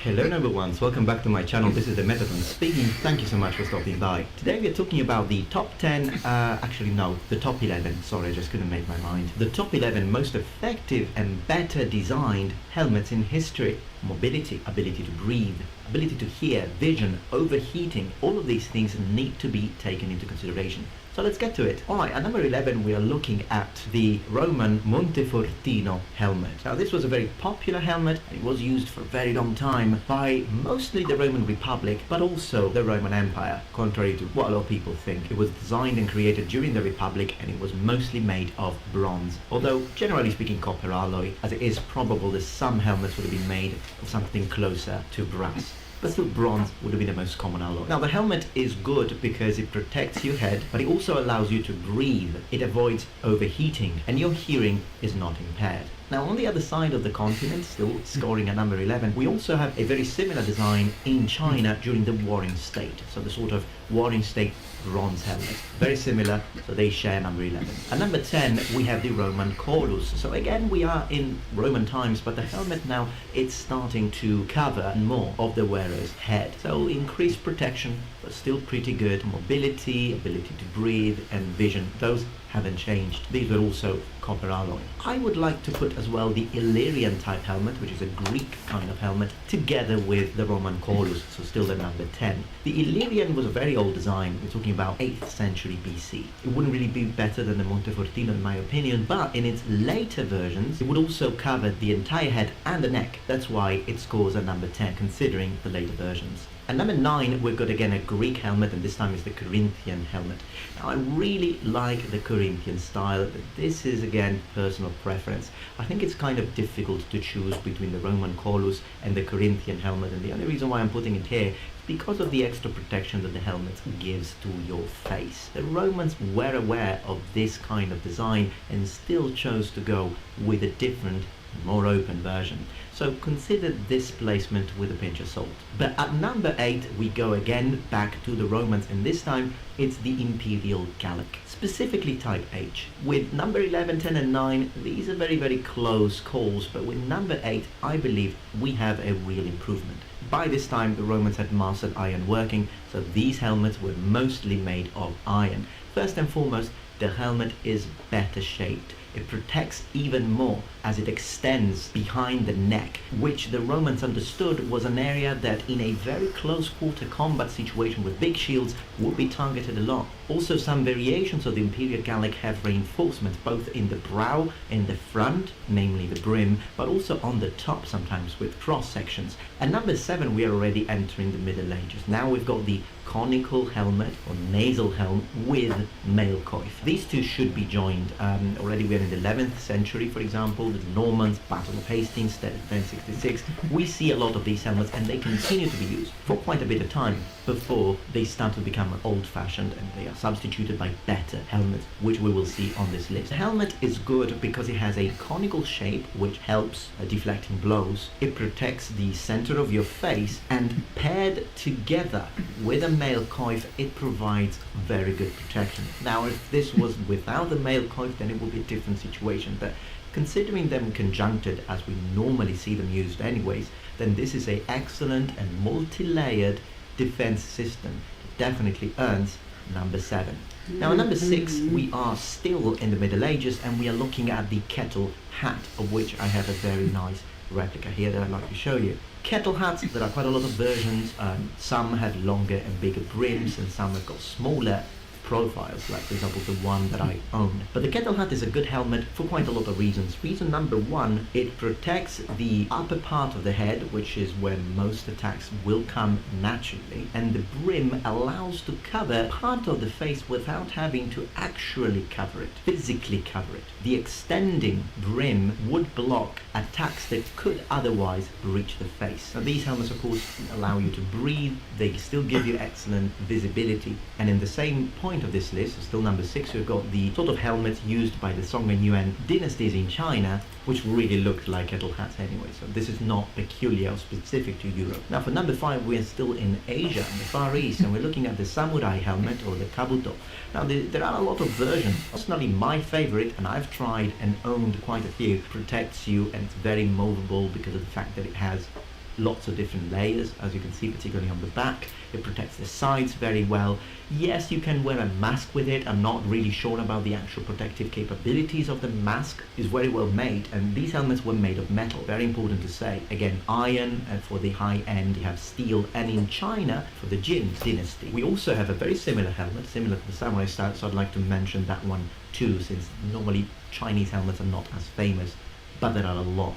At number 4, we have the great helm. Now, I'd like to underline one thing though. There isn't one specific and single kind of great helm. This is typical for the knights, of course, or men-at-arms, but there are a lot. In fact, the sort of great helm that I'm really meaning when I talk about this is the later version, the one that has a sugar loaf shape on the top, which again helps encouraging blows to basically go away and disperse the energy of the impact. The flat top helmets, although they were used for over a century, they didn't really allow for that. Now, of course, if you're mounted and you're charging towards infantry, most likely they won't reach the top of your helmet. So that could be one of the explanations why flat tops still were used. But definitely, as we move forward in time, the flat top design is discarded for a just better design, which is the sugarloaf one. So that is the kind of great helm that scores in here. And of course, as we know, great helms become bigger and bigger as they start being used in conjunction with iron caps or secret helms, double layered protection again, and it would allow you to remove the great helm if you needed to breathe a bit more. Now, of course, the great helm increases protection but decreases the ability to see to a certain level and the ability to breathe. It is a factor that needs to be played in, and great helms usually were used during charge. So you charge, you use it because you want to maximize your protection. But on the other hand, possibly if you started fighting and fighting and fighting, eventually you would take it off. And number 3, we've got the bassinet. Now the bassinet, it's just a better version of the great helm. There is no questions about it, because it gives you everything that a great helm gives, even more. For example, depending on what kind of visor you use, but the most common one, the most famous one, would be the hound scowl, sort of muzzle pig-faced helmet, which has the shape it has because it's designed to be good against arrows. Because if an arrow hits a flat surface, it will hit it very powerfully, but if it's hitting pointy surface, then it's a lot easier that the arrow will be deflected. So it is a better helmet. It still gives the same sort of visibility than a great helm, and it also allows you, when needed, to lift or hinge up the visor. So you don't actually have to remove the entire helmet like you had to with a great helm this time. You just lift up the visor, and that is a great technological development from a great helm. So, and of course, by this time, although some iron helmets were still used, for example up to the times of the Battle of Agincourt, still high-end armor would have been good quality steel. Now as we move to number 2, we have got the salet, or sallet, however you want to pronounce it. Now this is a absolutely gorgeous, badass looking, but these are not the reasons why it's here. It's because it was a ubiquitous helmet. This helmet, particularly in Germany. In fact, most people associate this kind of helmet with the German style of armor, the Gothic style, but actually the helmet was invented in Italy. This is a German style with a long, elongated and sometimes segmented. Well, history tells us why the salet is better than a bassinet, in my opinion. The elongated tail is a better protection for the base of your neck than mail, which was usually what was used together with at least the sort of bassinets that I was mentioning today. Now, of course, you also have the great bassinet, which has plate protection for the throat, but it's not as mobile and as comfortable as a salet. A salet provides with plate defense for the base of the neck, and it also allows you to personalize and customize the experience depending on your needs. You can wear it on its own, leaving the lower part of the face exposed. For example, if you're doing some sort of patrol or you're in a situation at camp that you still want to have your helmet on but you don't think you're at risk. But when you want full protection, then you wear it together with a bever. The bever protects you with plate very well. It protects the lower part of the face, it protects the throat, and so it gives a more complete protection. Now, before talking about number 1, I have an honorable mention, and that is the frog mouth. Now, the reason why the frog mouth is not on this list is because it's too much of a specialized helmet. So it's a helmet that was used for jousting, but it's my frigging favorite. So I wanted to mention it. So it's great because it's probably the most protective helmet ever. And in some of its forms it's like ridiculous, like the sort of frog mouths that were made for kings, for example, was so thick that nothing would go through those. But of course you lose mobility, you don't breathe well. It's not a helmet that you would wear on the battlefield. It's not a helmet that you're supposed to wear for very long. It's a helmet that you wear when you want maximum protection. You don't even need to move your head because you're going straight, because that's joust anyways. It's an awesome helmet, so big thumbs up for the frog mouth. And let's go to number 1. And at number 1 we've got the armet. Now this for me is the best design ever. It is just amazing. The armet has all the advantages of the sallet, but it also allows you to have even more protection, particularly if you use the wrapper, which is an Italian invention that allows you to choose if you want even more protection, which gets it rather close to what you get with a frog mouth, and it's still something that you can remove if you need to. It has a lot of different mechanisms to open it up. You can open it completely, or you can just lift up the visor. By this time it would be definitely high quality steel. So this is the best helmet. It just has the best of all worlds in my opinion. And it was, as we know, the favorite of many professional knights. And this concludes this list, but of course let me know what your opinions is in the comment below. I really enjoy reading your comments, and sometimes when I read your lists, they even make more sense than what I make. So I learn from you, and I appreciate that. But this is what I think. This is my top 11 list. Let me know if you really enjoy watching this video. Thank you so much for watching, and remember,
modern day.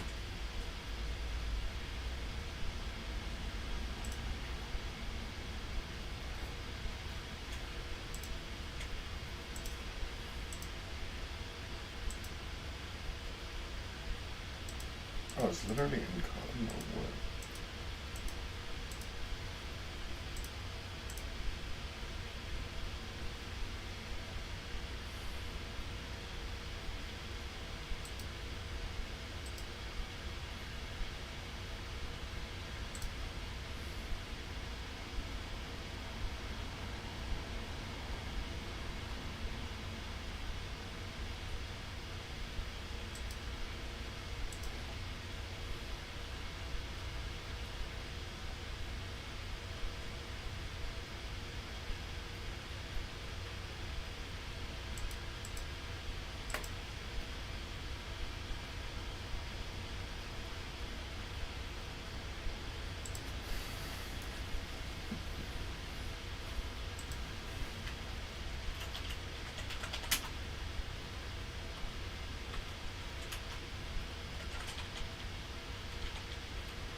Samurai.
Hello number ones, welcome back to my channel. This is the Metatron speaking. Thank you so much for stopping by. Today we're talking about the top 10, the top 11, sorry, I just couldn't make my mind. The top 11 most effective and better designed helmets in history. Mobility, ability to breathe, ability to hear, vision, overheating, all of these things need to be taken into consideration. So let's get to it. Alright, at number 11 we are looking at the Roman Montefortino helmet. Now this was a very popular helmet. It was used for a very long time by... Now for number 5 we are still in Asia, in the Far East, and we're looking at the samurai helmet or the kabuto. Now there are a lot of versions of kabuto. Now personally my favorite, and I've tried and owned quite a few, protects you and it's very movable because of the fact that it has lots of different layers, as you can see, particularly on the back. It protects the sides very well.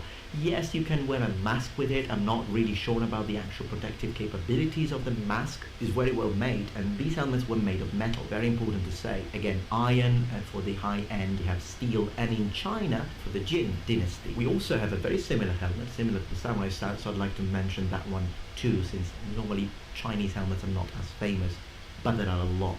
At number 4 we have the great helmet. Now, I'd like to underline one thing though. There isn't one specific and single kind of great helmet. This is typical for the knights, of course, or men-at-arms, but there are a lot. In fact, the sort of great helmet that I'm really meaning when I talk about this is the later version, the one that has a sugar loaf shape on the top, which again helps encouraging blows to basically go away and disperse the energy of the impact. The flat top helmets, although they were used for over a century, they didn't really allow for that. Now, of course, if you're mounted and you're charging towards infantry, most likely they won't reach the top of your helmet. So that could be one of the explanations why flat tops still were used. But definitely, as we move forward in time, the flat top design is discarded for a just better design, which is the sugarloaf one. So that is the kind of great helm that scores in here. And of course, as we know, great helms become bigger and bigger as they start being used in conjunction with iron caps or secret helms, double layered protection again, and it would allow you to remove the great helm if you needed to breathe a bit more. Now, of course, the great helm increases protection but decreases the ability to see to a certain level and the ability to breathe. It is a factor that needs to be played in, and great helms usually were used during charge. So you charge, you use it because you want to maximize your protection. On the other hand, possibly if you started fighting and fighting and fighting, eventually you would take it off. At number 3 we've got the bassinet. Now the bassinet, it's just a better version of the great helm. There is no questions about it, because it gives you everything that a great helm gives, even more. For example, depending on what kind of visor you use, but the most common one would be, the most famous one would be the hound scowl, sort of muzzle pig-faced helmet, which has the shape it has because it's designed to be good against arrows.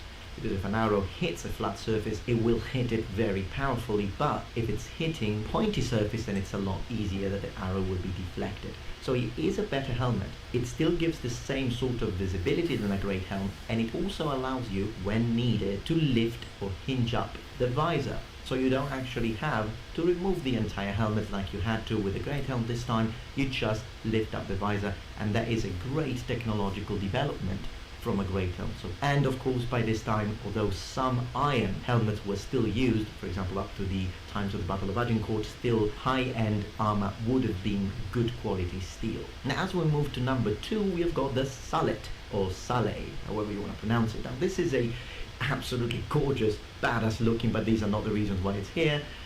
It's because it was a ubiquitous helmet. This helmet, particularly in Germany. In fact, most people associate this kind of helmet with the German style of armor, the Gothic style, but actually the helmet was invented in Italy. This is a German style with a long, elongated and sometimes segmented. Well, history tells us why the salet is better than a bassinet in my opinion.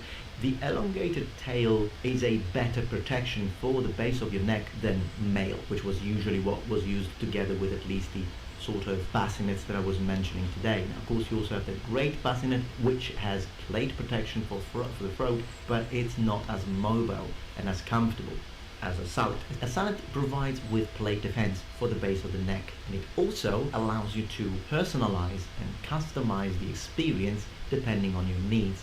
You can wear it on its own, leaving the lower part of the face exposed. For example, if you're doing some sort of patrol or you're in a situation at camp that you still want to have your helmet on but you don't think you're at risk. But when you want full protection, then you wear it together with a bever. The bever protects you with plate very well. It protects the lower part of the face, it protects the throat, and so it gives a more complete protection. Now, before talking about number one, I have an honorable.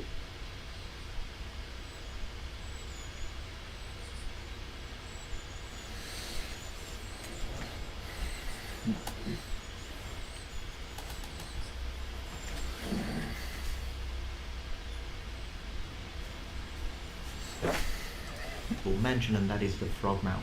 Now, the reason why the frog mouth is not on this list is because it's too much of a specialized helmet. So it's a helmet that was used for jousting, but it's my freaking favorite. So I wanted to mention it. So it's great because it's probably the most protective helmet ever, and in some of its forms is like ridiculous, like the sort of frog mouth that were made for kings, for example, was so thick that nothing would go through those.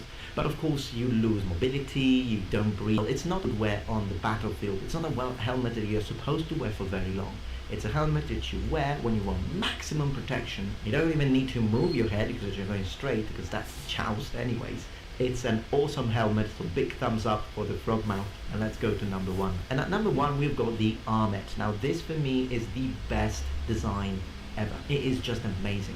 The armet has all the advantages of the sallet, but it also allows you to have even more protection, particularly if you use the wrapper, which is an Italian invention that allows you to choose if you want even more protection, which gets it rather close to what you get with a frog mouth, and it's still something that you can remove if you need to. It has a lot of different mechanisms to open it up. You can open it completely, or you can just lift up the visor. By this time it would be definitely high quality steel. So this is the best helmet. It just has the best of all worlds in my opinion, and it was, as we know, the favorite of many professional knights. And this concludes this list, but of course let me know what your opinions is in the comment below. I really enjoy reading your comments, and sometimes when I read your lists they even make more sense than what I make. So I learn from you and I appreciate that. But this is what I think. This is my top 11 list. Let me know if you agree, and I hope, most importantly of all, that you enjoyed yourself watching this video. Thank you so much for watching, and remember, the Metatron spread his wings. Goodbye.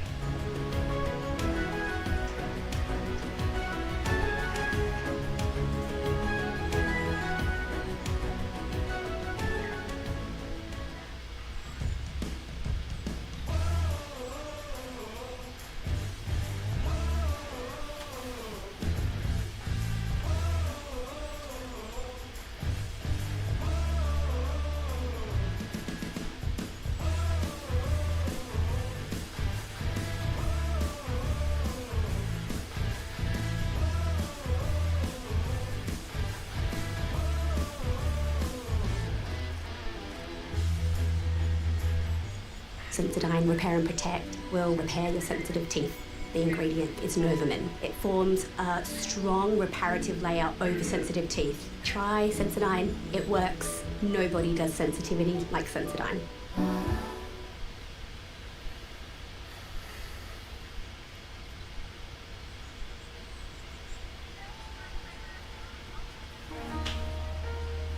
Greetings, noble ones. Today I'd like to make a video on the evolution of knightly armor from the late 11th century to the late 15th century. Now, of course, this is going to be a huge, massive, enormous topic, so I can't go as much into details as I would like to, but this video will be a quick reference for all of you who are studying medieval history, and particularly iconography regarding knights in the knightly class.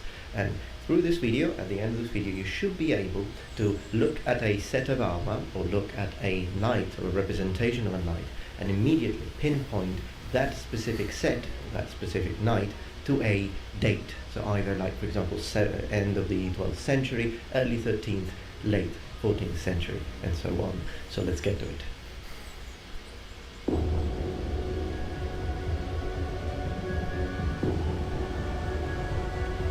We shall begin from the 11th century.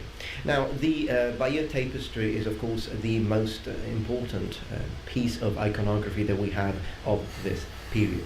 When we look at an 11th century knight and a late 11th century knight, and first off, of course, the main protection is going to be mail. And mail will remain a predominant armor throughout the first centuries of the Middle Ages, but we will get to that in a moment. So there is a difference between the mail worn by the 11th century knight and, for example, the mail worn by a 12th century knight and so forth. In the 11th century, what we see is, first off, what the knights are wearing is a hauberk. So it's a full length and rather long garment made of riveted mail armor, and which has a rider's split, which is used to allow the knight to mount his horse. The sleeves of the mail in this century tend to reach the 3/4 of the arm. Now, what's interesting is that the protection for the head, yes, it's a mail coif, but the mail coif in this century is going to be integral with the hauberk. So in other words, the coif is part of the mail. It's not a separate object that will be a later invention. On top of the mail coif, the knights of this period will be wearing a nasal helm, a conical nasal helm.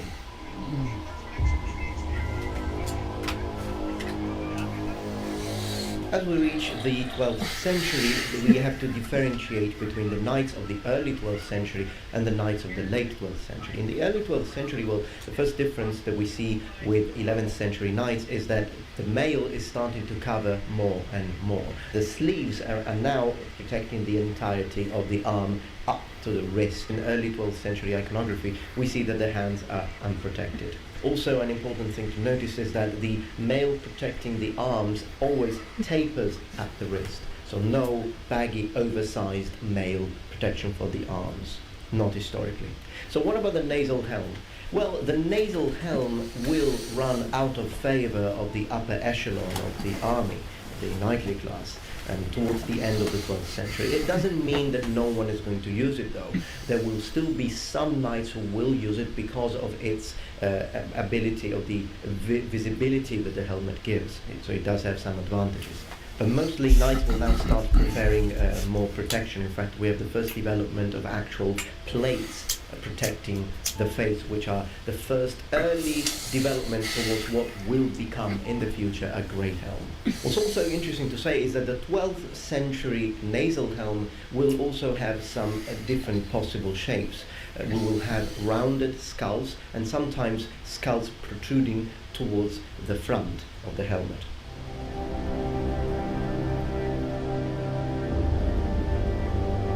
The 12th century is an important date because we also have the implementation of the surcoat, the garment worn over mail to protect mail and for heraldic display. And this is also something that will be used by the Knights Crusaders. We'll choose white specifically, at least at first, and then you have different orders, of course, and I have dedicated videos to the Crusader orders. But at first it will be white because white will not only protect mail from the weather, but it will also protect it from direct sunlight. Still towards the end of the 12th century, we see protection for the hands in mail, but again, these will be divided in two versions: the actual individual fingered gauntlets, which will still be integral part of the sleeve of the mail, and the actual mittens. Out of the two, the latter will be more constant in iconography.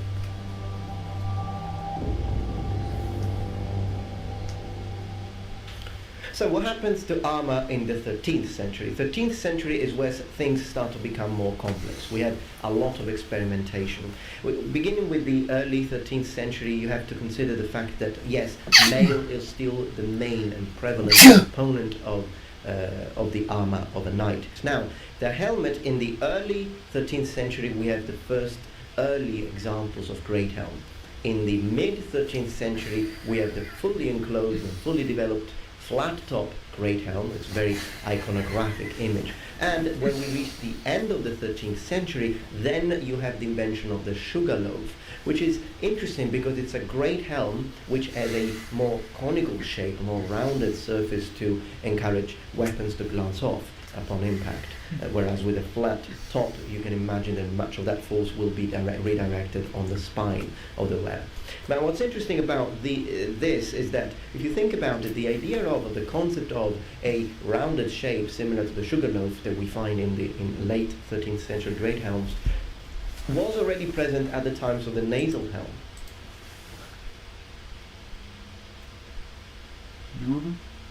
You ever watch a show called the thing called Plate?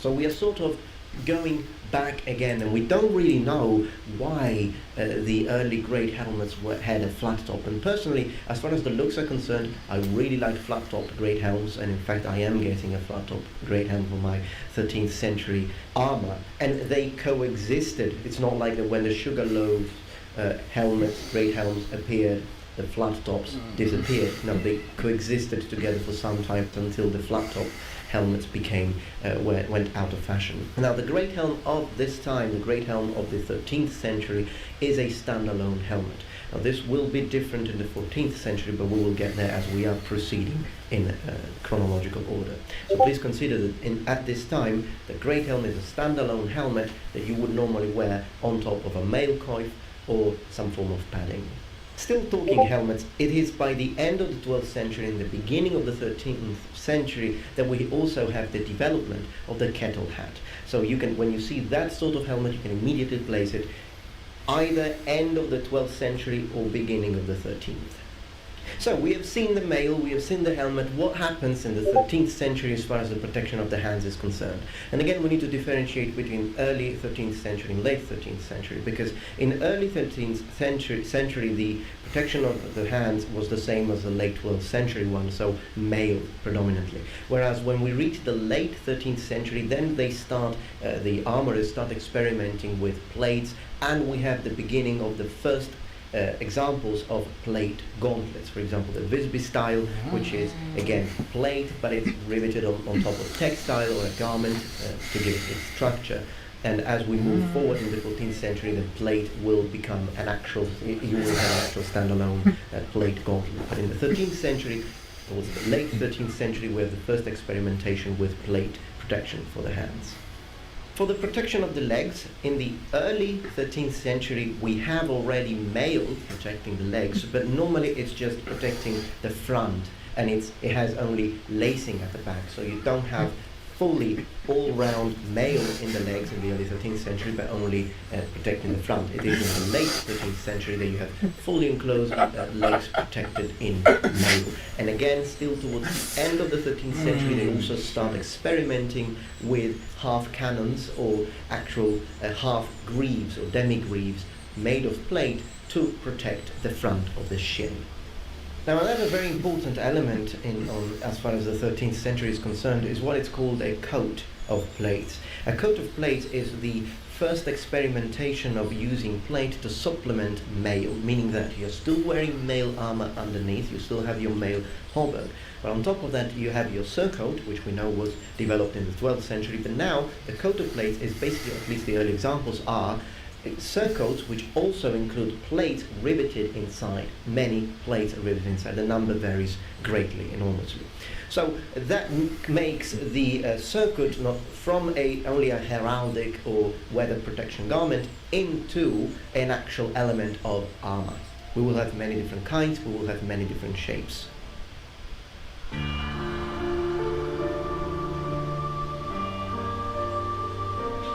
Now, as we move into the 14th century, what happens is that things start to become shorter. So the hauberk becomes a haubergeon, and also the surcoat becomes shorter. Of course, we will still have coat of plates, and that is one of the reasons why sometimes you only wear a mail in those areas that are not covered by plate. But what's interesting to see is that in the 14th century we have a constant growth in the amount of plate used. So from when in the early 14th century we see, for example, a rondella, we see smaller elements, like again late 13th, early 14th century, you have the very small plate shoulders or spolders protecting here rather than just basically a disc.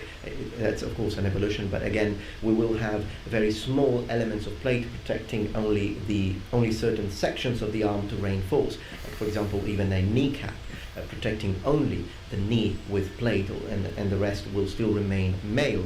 But as we move forward into the mid 14th century, we see the experimentation with protection for the limbs in plate, and at this time they are still partial protection. So we have, as I said, half greaves, demi-greaves. We have protection of only the front, for example, the forearm, and that sort of invention until we reach the late 14th century. In late 14th century is where plate starts to become one of the most important components in the armor of a knight. So we have full plate, all-round protection for the legs, leg harness with complete greaves, and the same can be said for the arm. Now styles will change depending on whether we're talking about English armor, whether we're talking Italian armor. Sometimes, again in the 14th century, the Italians did not wear spolders, depending on again what iconography we look, and they would just keep this part protected by mail and then having all this arm protected by plate, whereas the English would normally have the spolder attached to the harness and then suspended. There are lots of different possible combinations, of course, but suffice to say for this video that if you see a knight with full arms in plate and full legs in plate, but still wearing a surcoat on top of his cuirass, then it is a late 14th century knight. Now, interestingly enough, I did mention cuirass now, yes, because the late 14th century is where we had the development of the breastplate. So breastplate, we mean a solid armor protecting, made of plate, protecting the torso, not always the back though. For the back, we do need to reach into the early 15th century for a breastplate and backplate combination. Again, in the late 14th century, we do see that some early cuirasses start to protect the back a little bit, or maybe the sides, and as this continues to proceed towards the full protection of the back, we will find ourselves in the early 15th century. So an interesting thing to say is that in late 14th century armor, we still have the usage of great helm. And in the middle of the 14th century, we also have the first development of the bassinet, which will have so many different variants and so many different possible visors, but maybe the most famous one is the houndskull, which is a late 14th century sort of bassinet. But what's interesting is that the great helm of the late 14th century is not a standalone helmet anymore, but it's a helmet that you wear together with either a secret helm or a cervelier, which is a smaller, low-profile helmet which only covers this part of the head, or eventually you will actually wear the great helm with a bassinet. And a good example of this, a great helm used in combination with another helmet, a smaller helmet underneath it, is the Black Prince armor, which is definitely a late 14th century kind of knight, using still the great helm. But as you see, the great helm now doesn't have a flat top anymore. It only has a sugar loaf, and that is because underneath it's got another helmet. So you do need to take into consideration this sort of combination as far as sizes are concerned.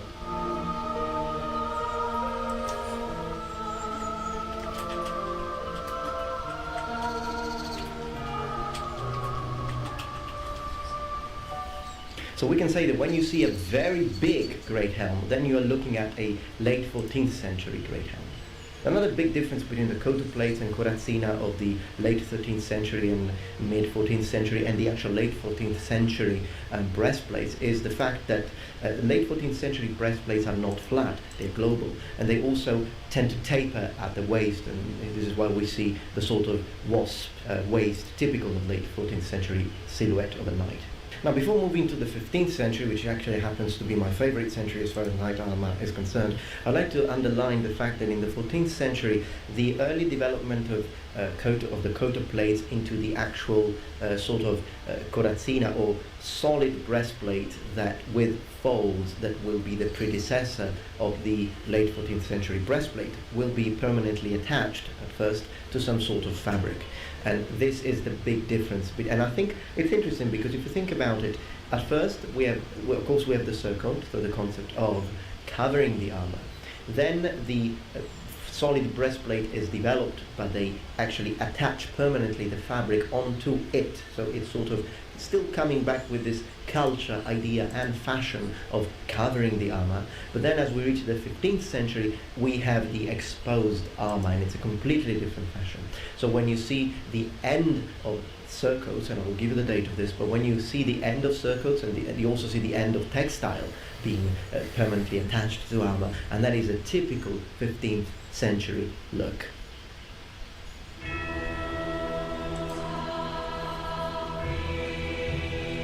Okay, so now we are in the 15th century. And this is, again, as I said, my favorite period, but it's also a period with a huge amount of variation.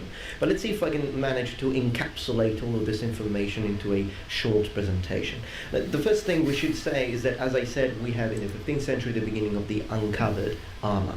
And also mail now is only, we have what's called the voiders. So basically mail, which is, or discrete mail, which is sewn directly onto your arming doublet, which is the sort of garment, padded garment that you wear underneath plate, and you only have a mail protecting those areas that are usually not covered by plate. Now, again, depending on what area, whether it's an English knight, German knight, an Italian knight, things will change, and Italians will keep on wearing mail, the full-length mail shirt underneath their plate, even in the 15th century, with some exceptions, of course. But it is in 1420 that we have the development of the full plate armor. So now you have breastplate, backplate, and fold. In fact, the date that I was mentioning before, 1420 to 1485, is called the circuitless period. So we know now that full plate armor is a 15th century, so sort of second decade of the 15th century all the way to the late 15th century, that sort of time frame which can help us picture this. But that doesn't mean that that was the only kind of armor available. The brigandine is now developing to the 15th century sort of brigandine, which is made of many very small plates, and it closes at the front, which is completely different from the closure or from the closing method or fastening method of breastplate. Early brigandines would close at the back. 15th century brigandines tend to close at the front because it's easier to put on and you can fasten it yourself. You know that, of course, the upper echelons of the army, the actual royal noble knights, will always have servants who will take care of their armor, polish their armor, and help them put it on. In fact, full plate armor, you cannot wear it by yourself. And when I say this, I mean practically, okay? Yes, maybe someone on YouTube could one day come up with a very weird method, unhistorical, to manage to wear the entirety of the full plate harness by himself, but that's not historical, and the knights did not do it because it would be incredibly difficult and it would take a lot of time. So if you need to wear full plate armor, you need someone to assist you, and the nobles definitely did have servants to help them out.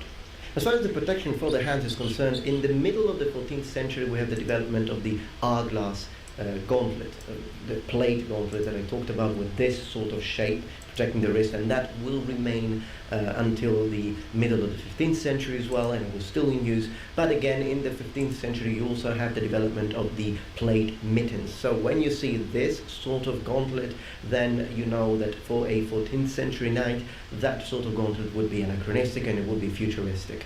It's a 15th century invention, which grants better protection, but losing some mobility or ability to do fine tasks. Now, when talking 15th century, it's impossible not to talk about the two main styles of armor of the 15th century, which are the Northern Italian or Milanese style and the Southern German Gothic style. And these will be the two main kinds of armor in the 15th century. And the main differences are, I have a video actually dedicated to this, but to very quickly talk about this, a Gothic style, first off you see fluting, whereas in a Milanese style you see rounded and smooth surfaces, and then Gothic will have smaller spalders or pauldrons, whereas the Italian style will favor bigger pauldrons and sometimes asymmetrical pauldrons, as I have mentioned many times, which are indeed my favorite style.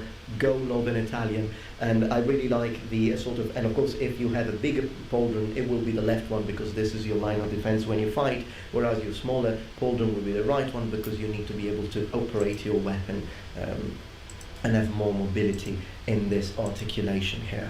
It is also through the helmets that we see a huge difference and differentiation in the 15th century. We have the birth of the first sallet, for example, which originates in Italy and then will spread throughout Europe, and it will become universal in Germany eventually, although there is a difference between an Italian sallet, as you can see, with a smaller tail and more rounded surfaces, and a German sallet which has a longer tail eventually, which will become even articulated or segmented to allow better mobility, and many different variants as far as the actual visor is concerned, whether it be a separate visor or whether it be a visor integral to the skull. Lots of different possibilities, but of course the sallet is, particularly in Germany, will be worn with a bevel. So this is one possible way to protect your head if you wear a 15th century knight, but we have others. What's interesting to see is that the great helmet, it's not that it completely disappeared, it just evolved into the frog mouth. The frog mouth is a tournament helmet and a cavalry only helmet. Now, occasionally it was used also in battle in its early forms, but the final development of the frog mouth, the massive, huge helmet, which could be attached to the breastplate, will be a tournament-only sort of helmet. And if you're interested in the topic of jousting, I do have a video which I made a long time ago, but I will leave a link in the description below. And the reason why you would attach these sort of these massive helmets to your breastplate is to make sure that if you were to be hit by a lance, then your head would not snap to the side, but it will be secure in place. And of course you have this massive plate of protection here. So this is the frog mouth, a later evolution of the great helm. But we do have other possibilities. The armet has a different way of opening. You open these two cheek plates like this in order for the helmet to fit the head and then be closed. And the armet again can be reinforced, particularly if you are talking about cavalry, with a very ingenious Italian invention, which is the wrapper, a new element of plate which is attached and then secured at the back of the helmet, sometimes using a sort of rondella that you will find there to put, and not only to keep the straps, the leather straps in place, but also to protect them from possible cuts, to secure extra element of protection for the face. And at the same time, Italian will start looking at the ancient classical times, particularly Greece, and they will sort of make a late 15th century version of the Corinthian helmet, which is called barbuta or barbute, which, as you can see, it's a form of open helmet. Of course, you lose some protection in the face, but you will gain visibility and ability to breathe. And as always, a knight could choose the sort of fashion of protection he wanted, depending on whether he wanted more protection, more mobility, etc.